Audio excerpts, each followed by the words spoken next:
Wahong Radio Tabiriba, Diamond TV, Midyang Tabiriba Pumnamak. No Maizu Numit ki ahalon gi thorom galoina na, Pusparani Laishrom na taram no uksari, Ikok no na kurum jari.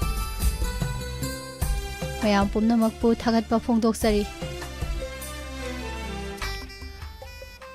Kuigi contact number 7005707808 number sida call tawbiduna Chahi humpugi mathakta laibiraba ima ibel pabung mayam pumnamak na thoram sida saruk yabiyu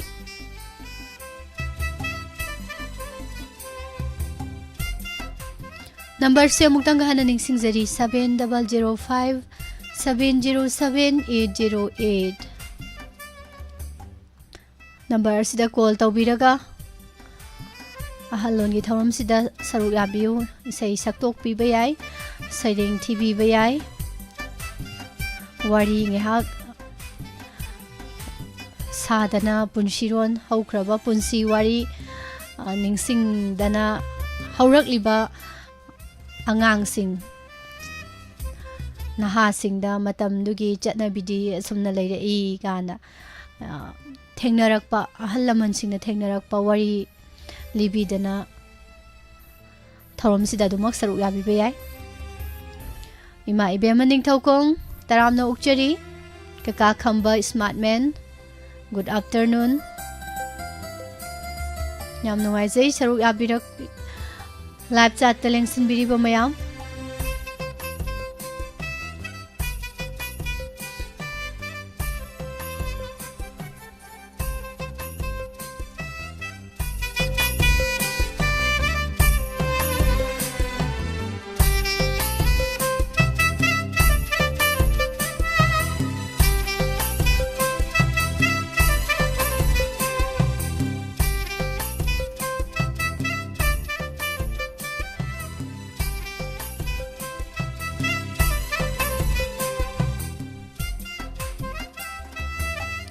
thorom sigi ahan ba call slow khasage duga mayamna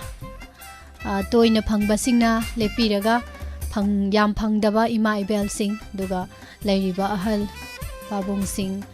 idau sing do ina saruk yahan bagi khudong taba dusu bibiyo haidana wahong radio bu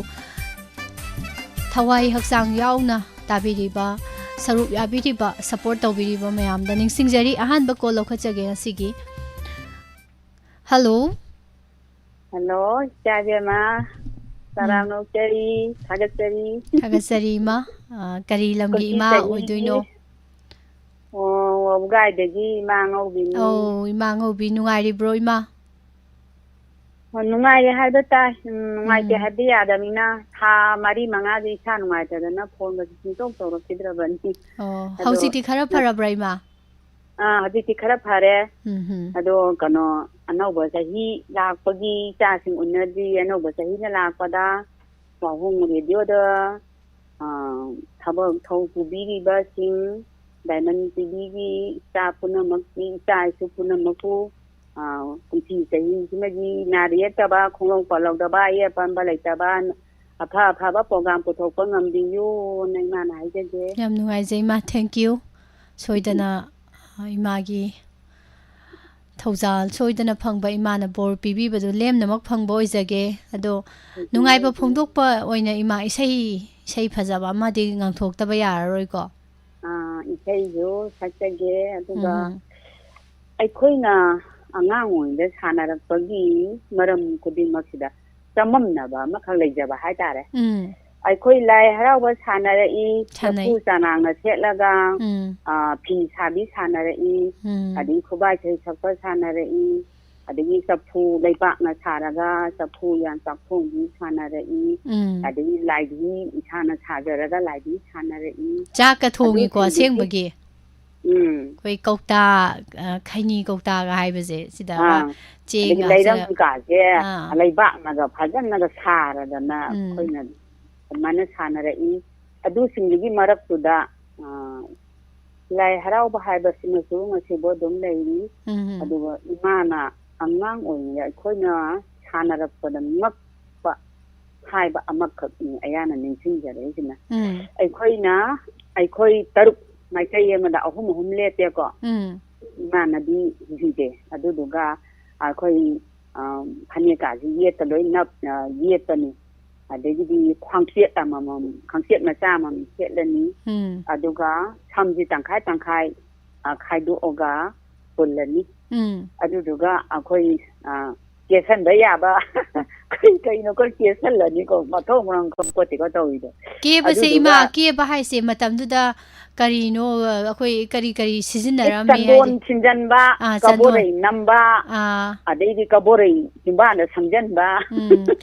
haujiki akhoi gi lairi ba ke na ba gi lairi ba sing si ji na te ba ko matam du da ke ba se sandol thin ba ne na khal le ba akhoi na ga anga akhoi na ju he kabo le sai ma sa ga pharak pa doi kan je iru ga lu ja tho di akhoi sa si yam na la ba ke ra ba don khal ga sandol ga thin ba je dum tawe ba sa ba ga na kan ga tha la ga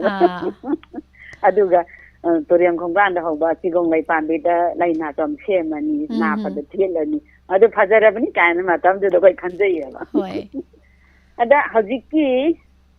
ma sa na je kamai to ge da ai khoi phamani khru ku da kulan ko ai khoi ahum khoi taruk cha adu du ga thami le sai da na kari no kanana tamami no kanana tawami no kham da bi sai saksina kamai sa kya da yet oi yet ki khut oi da nga thai yet khwang tet na si je yet sina pai ra ni ma ko adu do i sai na kamai sa kya da ne ma na sai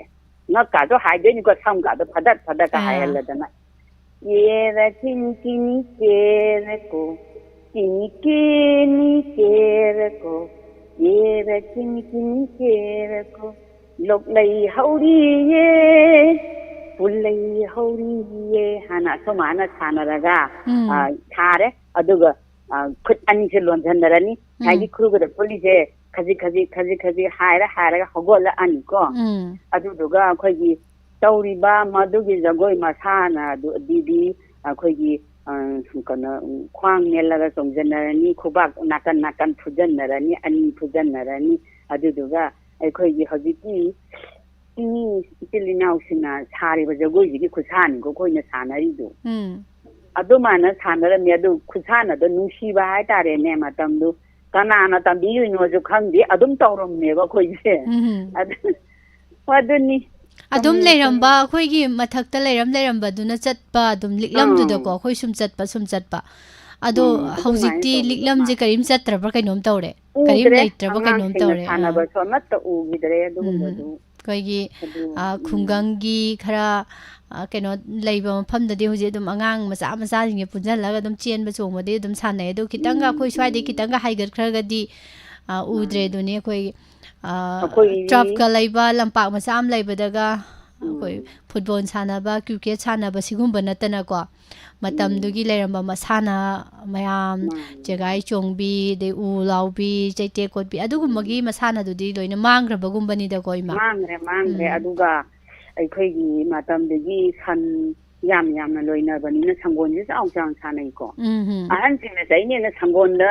wachi to ga sana dai ni ko sanai aduga ne khara na khudiyeng thin dai ni khara na pu kham thin doi ni matam de gi khudungai do wari se wari si da hai du si mayam na tu je ma na sa da mo hang ka du je Mrs. Sahi kya surage mo hang ka du ne ba wari si da loina dum khara de dum ure e angang ore kan da ko dum chatna bi je phat law ne ta mut khi de ba do khara sum tamna mut khi bani na hai tare numidang wairam yorok pada santhi khun ba kaina tawri ni nungai graba labukta de hanna man khul har janate akoi ni haunara dum chatli adigi phau chorom khun ba chatlani kengoi he khun ba chatlani kengoi he dagi peruk he adagi labukta leiba gai je khangde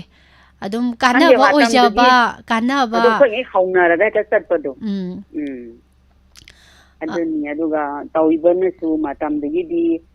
iba pa ba hairadi laitam to ka nga sum he to hangi ba adigi school chatling ai da su tuition ka se tong na da ni school na hakcha lu ga ꯐꯤꯗ ꯑꯗꯨꯝ ꯀꯥꯞꯊꯨꯝ ꯈꯔ ꯇꯥꯟ ꯆꯥ ꯇꯧꯔꯒ ꯑꯗꯨꯝ ꯄꯪꯂꯩ ꯂꯩꯔꯛꯄꯗꯣ ꯅꯨꯡꯉꯥꯏꯕ ꯄꯨꯟꯁꯤꯗꯣ ꯍꯧꯖꯤꯛꯀꯥꯟ ꯑꯉꯥꯡꯁꯤꯡꯗꯗꯤ ꯊꯤꯅ ꯈꯦꯠꯅꯔꯦꯗ ꯈꯔꯗꯤ ꯑꯗꯨꯝ ꯈꯦꯠꯅꯔꯦ ꯑꯗꯣ ꯃꯇꯝꯗꯨꯗꯗꯤ ꯂꯥꯏꯔꯤꯛꯇꯣ ꯃꯌꯥꯝ ꯍꯧꯖꯤꯛꯀꯤ ꯌꯧꯔꯤꯕ ꯊꯥꯛꯁꯤ ꯌꯧꯅ ꯇꯝꯗ꯭ꯔꯒꯁꯨ ꯀꯔꯤꯅꯣ ꯃꯌꯦꯛꯇꯤ ꯈꯔ ꯑꯗꯨꯝ ꯆꯠꯂꯦꯕꯀꯣ ꯍꯧꯖꯤꯛꯇꯤ ꯁ꯭ꯀꯨꯜꯒꯤ ꯒꯣꯔꯃꯦꯟ ꯁ꯭ꯀꯨꯜꯒꯤ ꯑꯣꯖꯥꯁꯤꯡꯅꯁꯨꯅꯦ ꯑꯩꯈꯣꯏꯅ ꯇ꯭ꯌꯨꯁꯟ ꯇꯧꯒꯦ ꯍꯥꯏꯁꯦ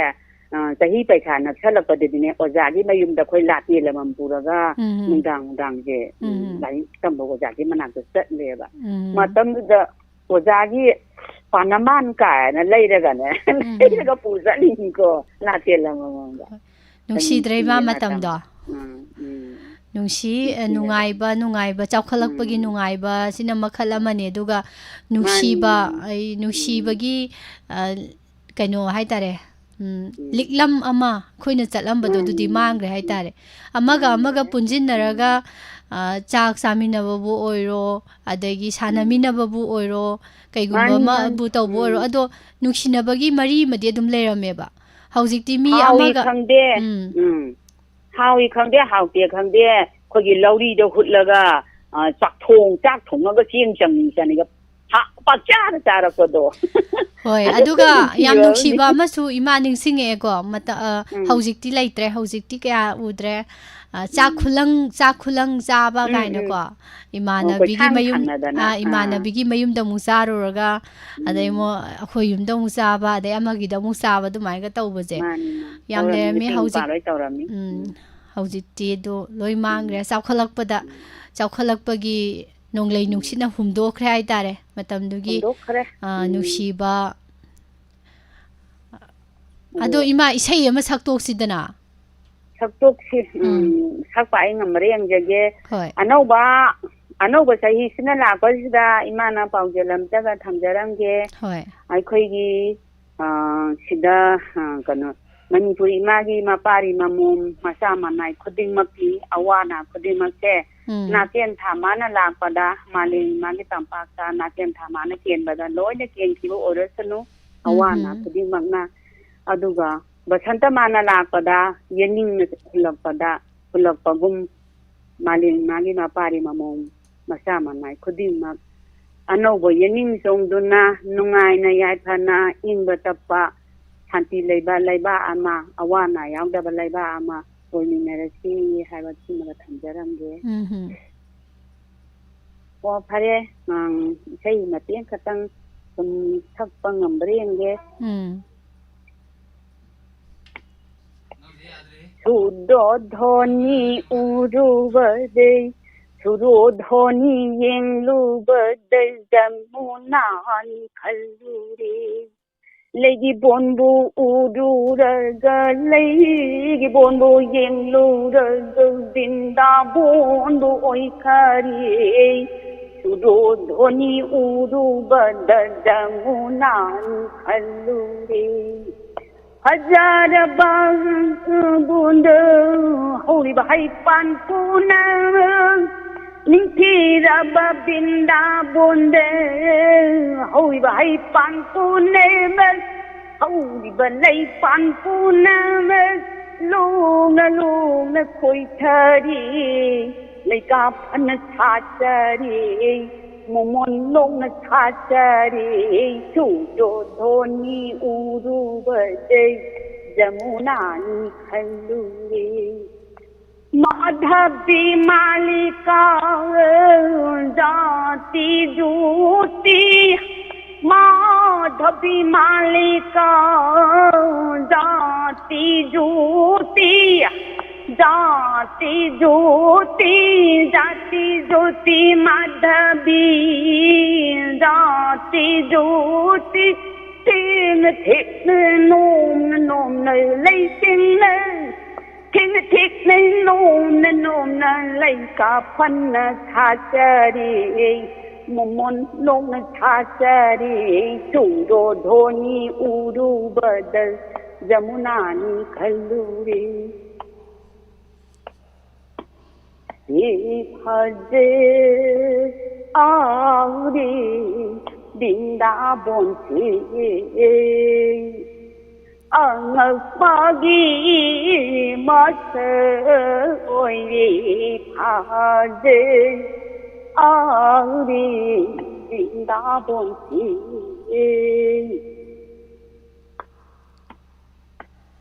lấy rồi jagta lấy rồi jagta lấy rồi chẳng đam ngai magal chẳng đam ngai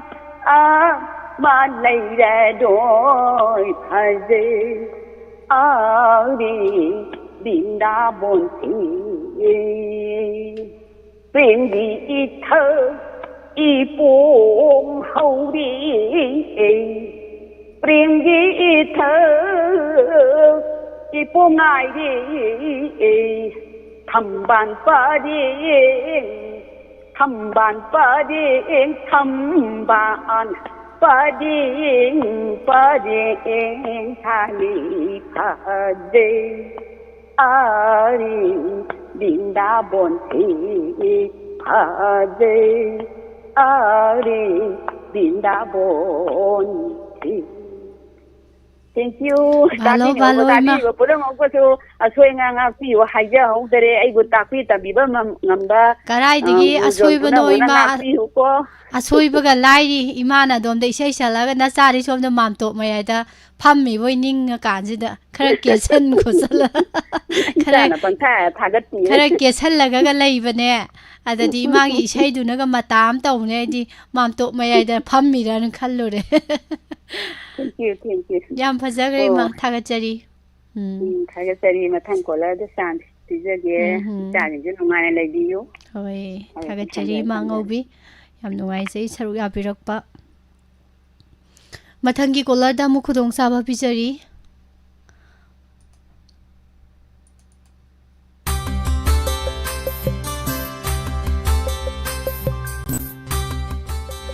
ahal lon gi thorom hai bani na ahal sing na saruk ya gadam ni ko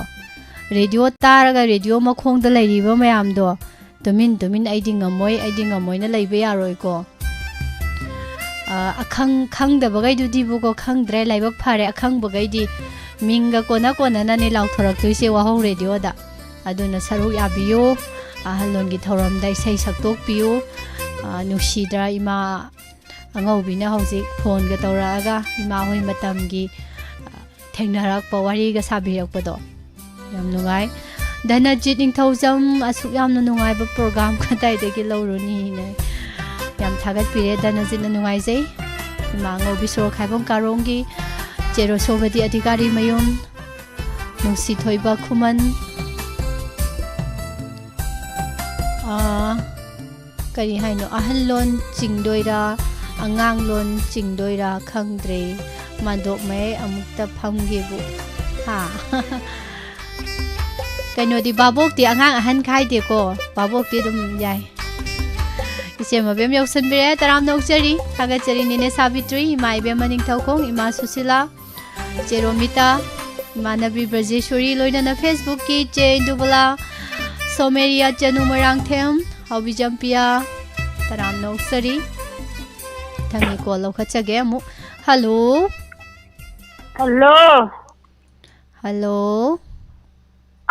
tajari ima si kari lamgi ima oiduino ming na kari kaubi bage oi khambok te ne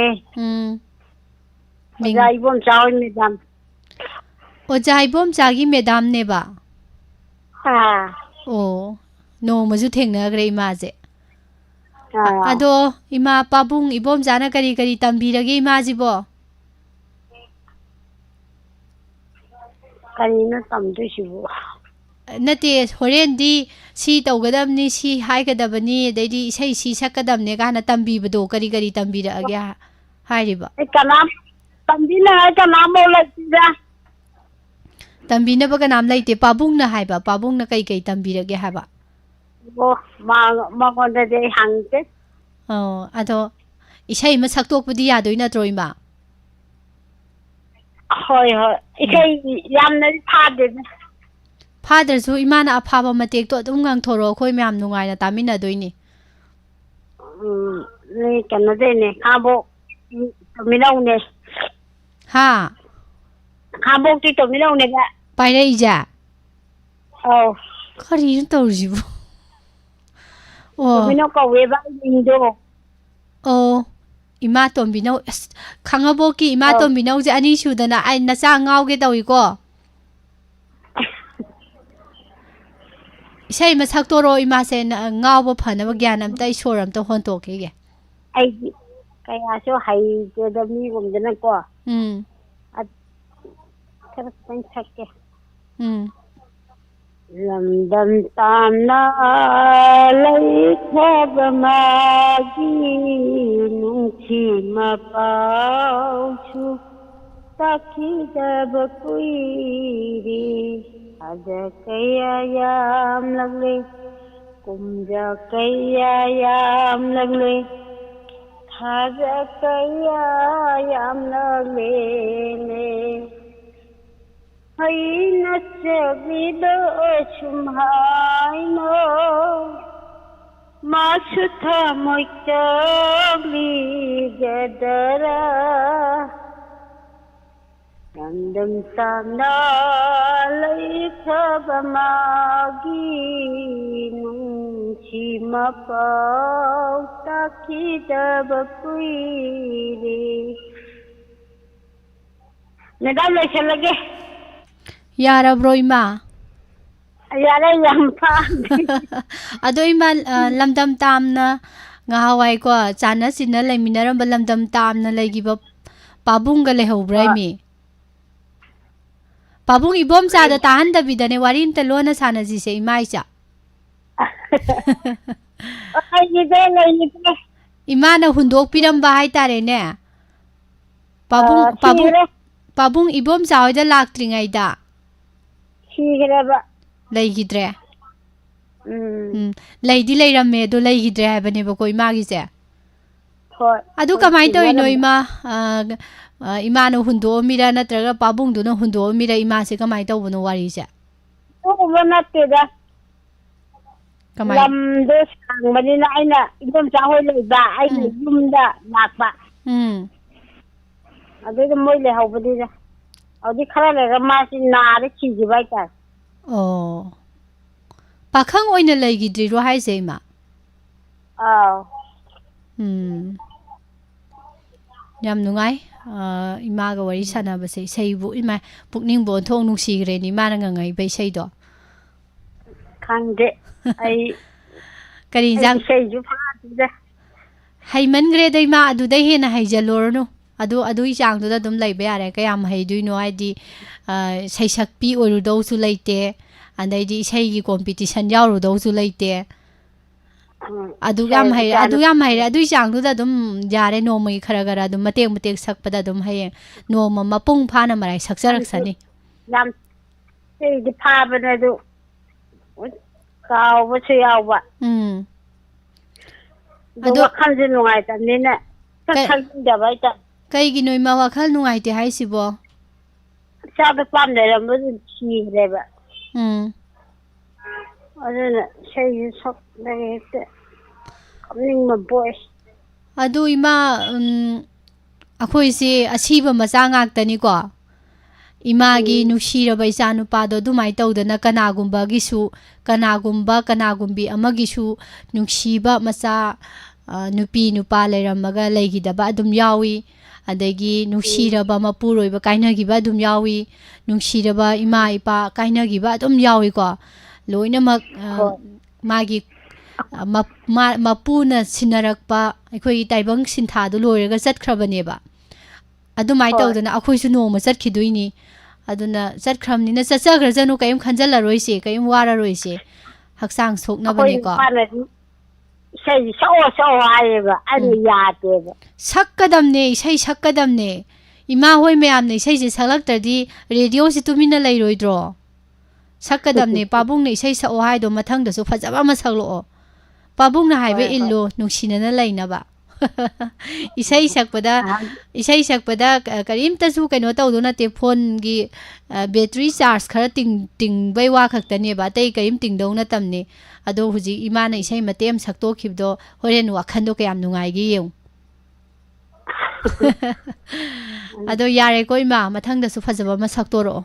awaba wakhal khaluranu loinamak mi khudimak loina wanai aigisu kaino watli magisu kaino watlamgani loina ma awaba loi leiri ngaktani ado henjinna khanbadi phatte ba koima ngasi ha amma leye ningo lam lei macha hum chure nupa maga ni aniga koi makharam de leiba la koi ma sa bu lai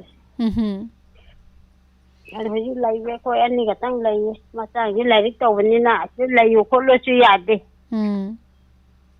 ai da lairik takli pat padu ngamba na tanni da mai laiwi aduni tham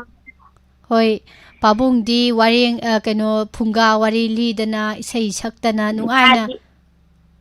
yam haye ma ji khara gar tambiyo hayo phone je dom pai le benina pabung da khara gar tambiyo hayo ko ima ado tambi de do tambi de do mathang thengna bada hairo haye dana da bai tar yam nungai re ima ga wari hak sanaba thagachari ima tombino aidi ima tombino amazu leibaduda mingdu ko na harak paduda kari no ima tombino jina phone lak le iran khalore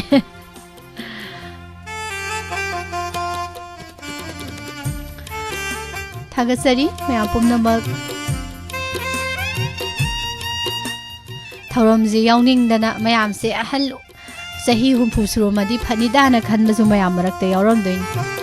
thauram loigra kanda amuk naha oini kaduiba yam nuai jai danajit ningthaujam comment yam baby yam nuai adi comment sina koi gidi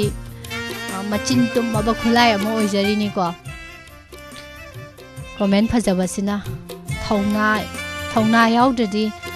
karimta ngamoi ko aduna thongna je happy ni hai tare comment phajaba comment sina yam nuai hello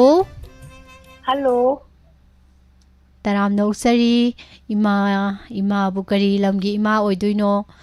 mingna kari kaubono midam ai khanga ko kagi ni pilu kawi ni pilu pilu kainu sahi kya surage sahi humpu sudore di yararoida surkan thengna jairaga sudringai tokslai ji kaigino amani khatang wapabu ai na khalli ne kainu pillu ji chahi humpu gi lengada pillu ko ji leiramoina khalle badane mingji gar thigalai je humpu su amani khatang arabani da yari numit nini khatang ai re tha amani khatang ara yaro edoiju kari ya halu yadaba ma yawe mi ima haiduira madam ko duira ima bu yadaba ma yawe mi kai adu kari hainingba isai sakning bai da sahi humpu suhali je kamai toino nat da midam wari sananing bai ne ba wari sanang su yai midam ni sumai ne ai ni midam khuri kane se kai ba si na khuning program hai ga dra an hi to bodo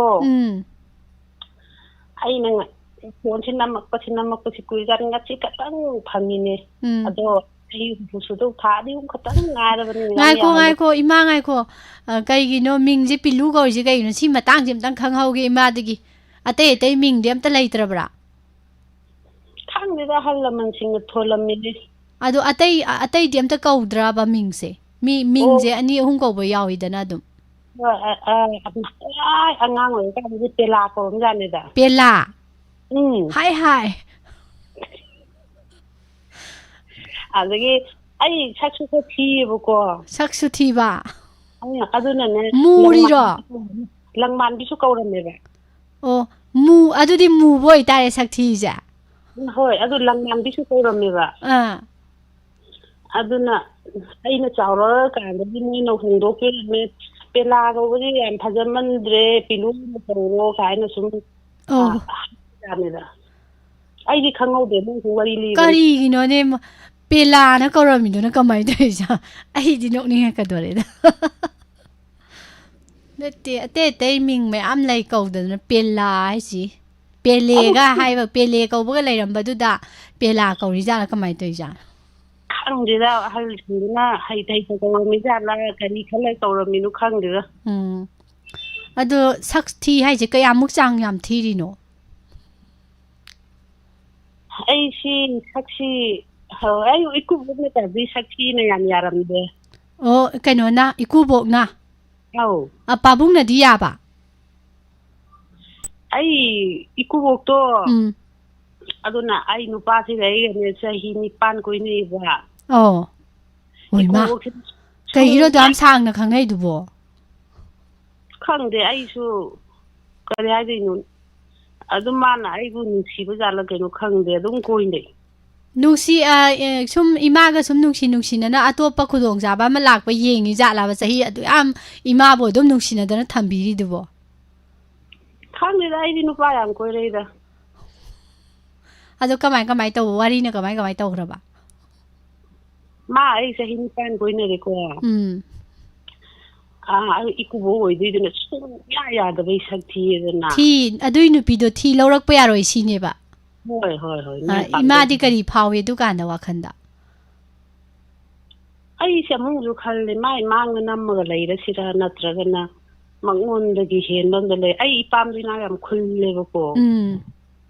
ꯃꯇꯝꯗꯨꯗ ꯑꯩꯁꯤ ꯁ꯭ꯀꯨꯇꯔꯒ ꯊꯧꯗꯅ ꯇꯧꯔ ꯃꯤꯅ ꯉꯛꯏꯌꯦ ꯑꯩ ꯁꯝꯒꯗꯤ ꯀꯩ ꯍꯥꯏꯅꯤ ꯁ꯭ꯀꯨꯇꯔꯗꯤ ꯃꯇꯝꯗꯨꯒꯤ ꯁ꯭ꯀꯨꯇꯔꯗꯤ ꯇꯦꯡꯕꯤ ꯃꯥꯟꯕ ꯑꯃ ꯂꯩꯔꯝꯕꯗꯣ ꯍꯣꯏ ꯃꯤꯅ ꯊꯧ ꯉꯝꯅ ꯄꯣꯠꯇꯨꯗ ꯃꯇꯝꯗꯨꯗꯗꯤ ꯊꯦꯡꯒꯨ ꯃꯥꯟꯕ ꯍꯥꯏꯕ ꯊꯦꯡꯒꯨ ꯃꯥꯟꯕ ꯇꯦꯡꯕꯤ ꯅꯠꯇꯦ ꯑꯗꯨꯏ ꯃꯊꯪꯗ ꯏꯟꯗꯤꯒ ꯂꯩ ꯕꯖꯥꯖ ꯀ ꯍꯥꯏꯕꯗꯣ ꯑꯗꯨꯒ ꯂꯩꯔꯝ ꯑꯗꯨꯒ ꯀꯩꯅꯣ ꯇꯧꯔ ꯑꯩ ꯈꯪꯉꯕꯣꯛ ꯀꯩꯅꯣ ꯍꯟꯕ ꯑꯣꯏꯔꯝꯒꯅꯤ ꯂꯩꯕꯗꯣ ꯉꯥꯏꯈꯣ ꯏꯃꯥ ꯃꯔꯛ ꯊꯠꯈꯤꯒꯦ ꯄꯥꯕꯨꯡꯁꯦ ꯈꯔ ꯁꯨꯕ ꯅꯣꯝꯕ ꯇꯟꯕ꯭ꯔꯥ ꯇꯟꯗꯦ ꯑꯣ ꯂꯥꯏꯔꯤꯛ ꯌꯥꯝ ꯐꯩ ꯄꯥꯕꯨꯡꯒꯤ ꯒꯨꯟꯁꯦ ꯋꯥꯍꯪꯁꯤꯗꯒꯤ ꯄꯣꯏꯟꯁꯦ ꯂꯧꯒꯗꯣꯔꯤꯕꯅꯤ ꯏꯃꯥꯒꯤ ꯄꯥꯎꯈꯨꯝꯗꯨꯗꯒꯤ ꯄꯣꯏꯟꯁꯦ ꯁꯨꯝ ꯂꯧꯈꯠꯀꯗꯣꯔꯤꯕꯅꯤ ꯑꯗꯩꯗꯤ ꯃꯥꯁꯤ ꯀꯩꯅꯣ ꯇꯧꯔꯒ ꯑꯩꯈꯣꯏ ꯏꯀꯨꯕꯣꯛꯁꯤꯅ ꯁꯨꯡꯌꯥ ꯌꯥꯗꯕꯗꯨꯗ ꯑꯩꯁꯨ ꯃꯉꯣꯟꯗ ꯑꯃꯨꯛ ꯃꯔꯛꯇ ꯁꯥꯎꯋꯦꯕꯀꯣ ꯃꯥꯏ ꯃꯥꯡꯅꯒ ꯅꯨꯄꯥ ꯑꯇꯩꯒꯁꯤ ꯀꯣꯏ ꯊꯠꯇꯅꯒ ꯇꯧꯋꯦ ꯑꯗꯨ ꯃꯥ ꯁꯨꯡꯍꯟꯍꯟꯗꯦ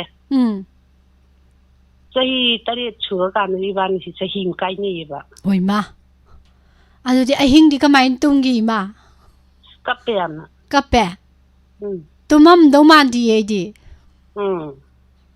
ꯀꯔꯤ ꯆꯔꯥꯒꯗꯤ ꯀꯌꯥꯝ ꯍꯦꯟꯈꯤꯒꯦ ꯗꯨꯀꯥꯟꯗ ꯆꯔꯥ ꯀꯌꯥꯝ ꯍꯦꯟꯈꯤꯒꯦꯕ ꯄꯥꯕꯨꯡꯒ ꯆꯍꯤ ꯑꯃ ꯀꯥꯏꯅꯔꯤꯉꯩ ꯃꯅꯨꯡꯗꯣ ꯆꯔꯥꯗꯤ ꯍꯦꯟꯗꯦ ꯁꯨꯝ ꯅꯨꯡꯉꯥꯏꯇꯕ ꯆꯔꯥꯗꯤ ꯍꯦꯟꯗꯦꯕ ꯑꯩꯁꯨ ꯀꯟꯊꯤꯗꯣ ꯍꯧꯕ ꯑꯗꯩꯗꯤ ꯆꯍꯤ ꯑꯃ ꯀꯥꯏꯅꯔꯀꯥꯟꯗ ꯅꯣꯡ ꯈꯛꯇꯪ ꯎꯅꯕꯅꯦꯃꯤ ꯑꯗꯨꯏ ꯆꯦꯜꯂꯛꯄ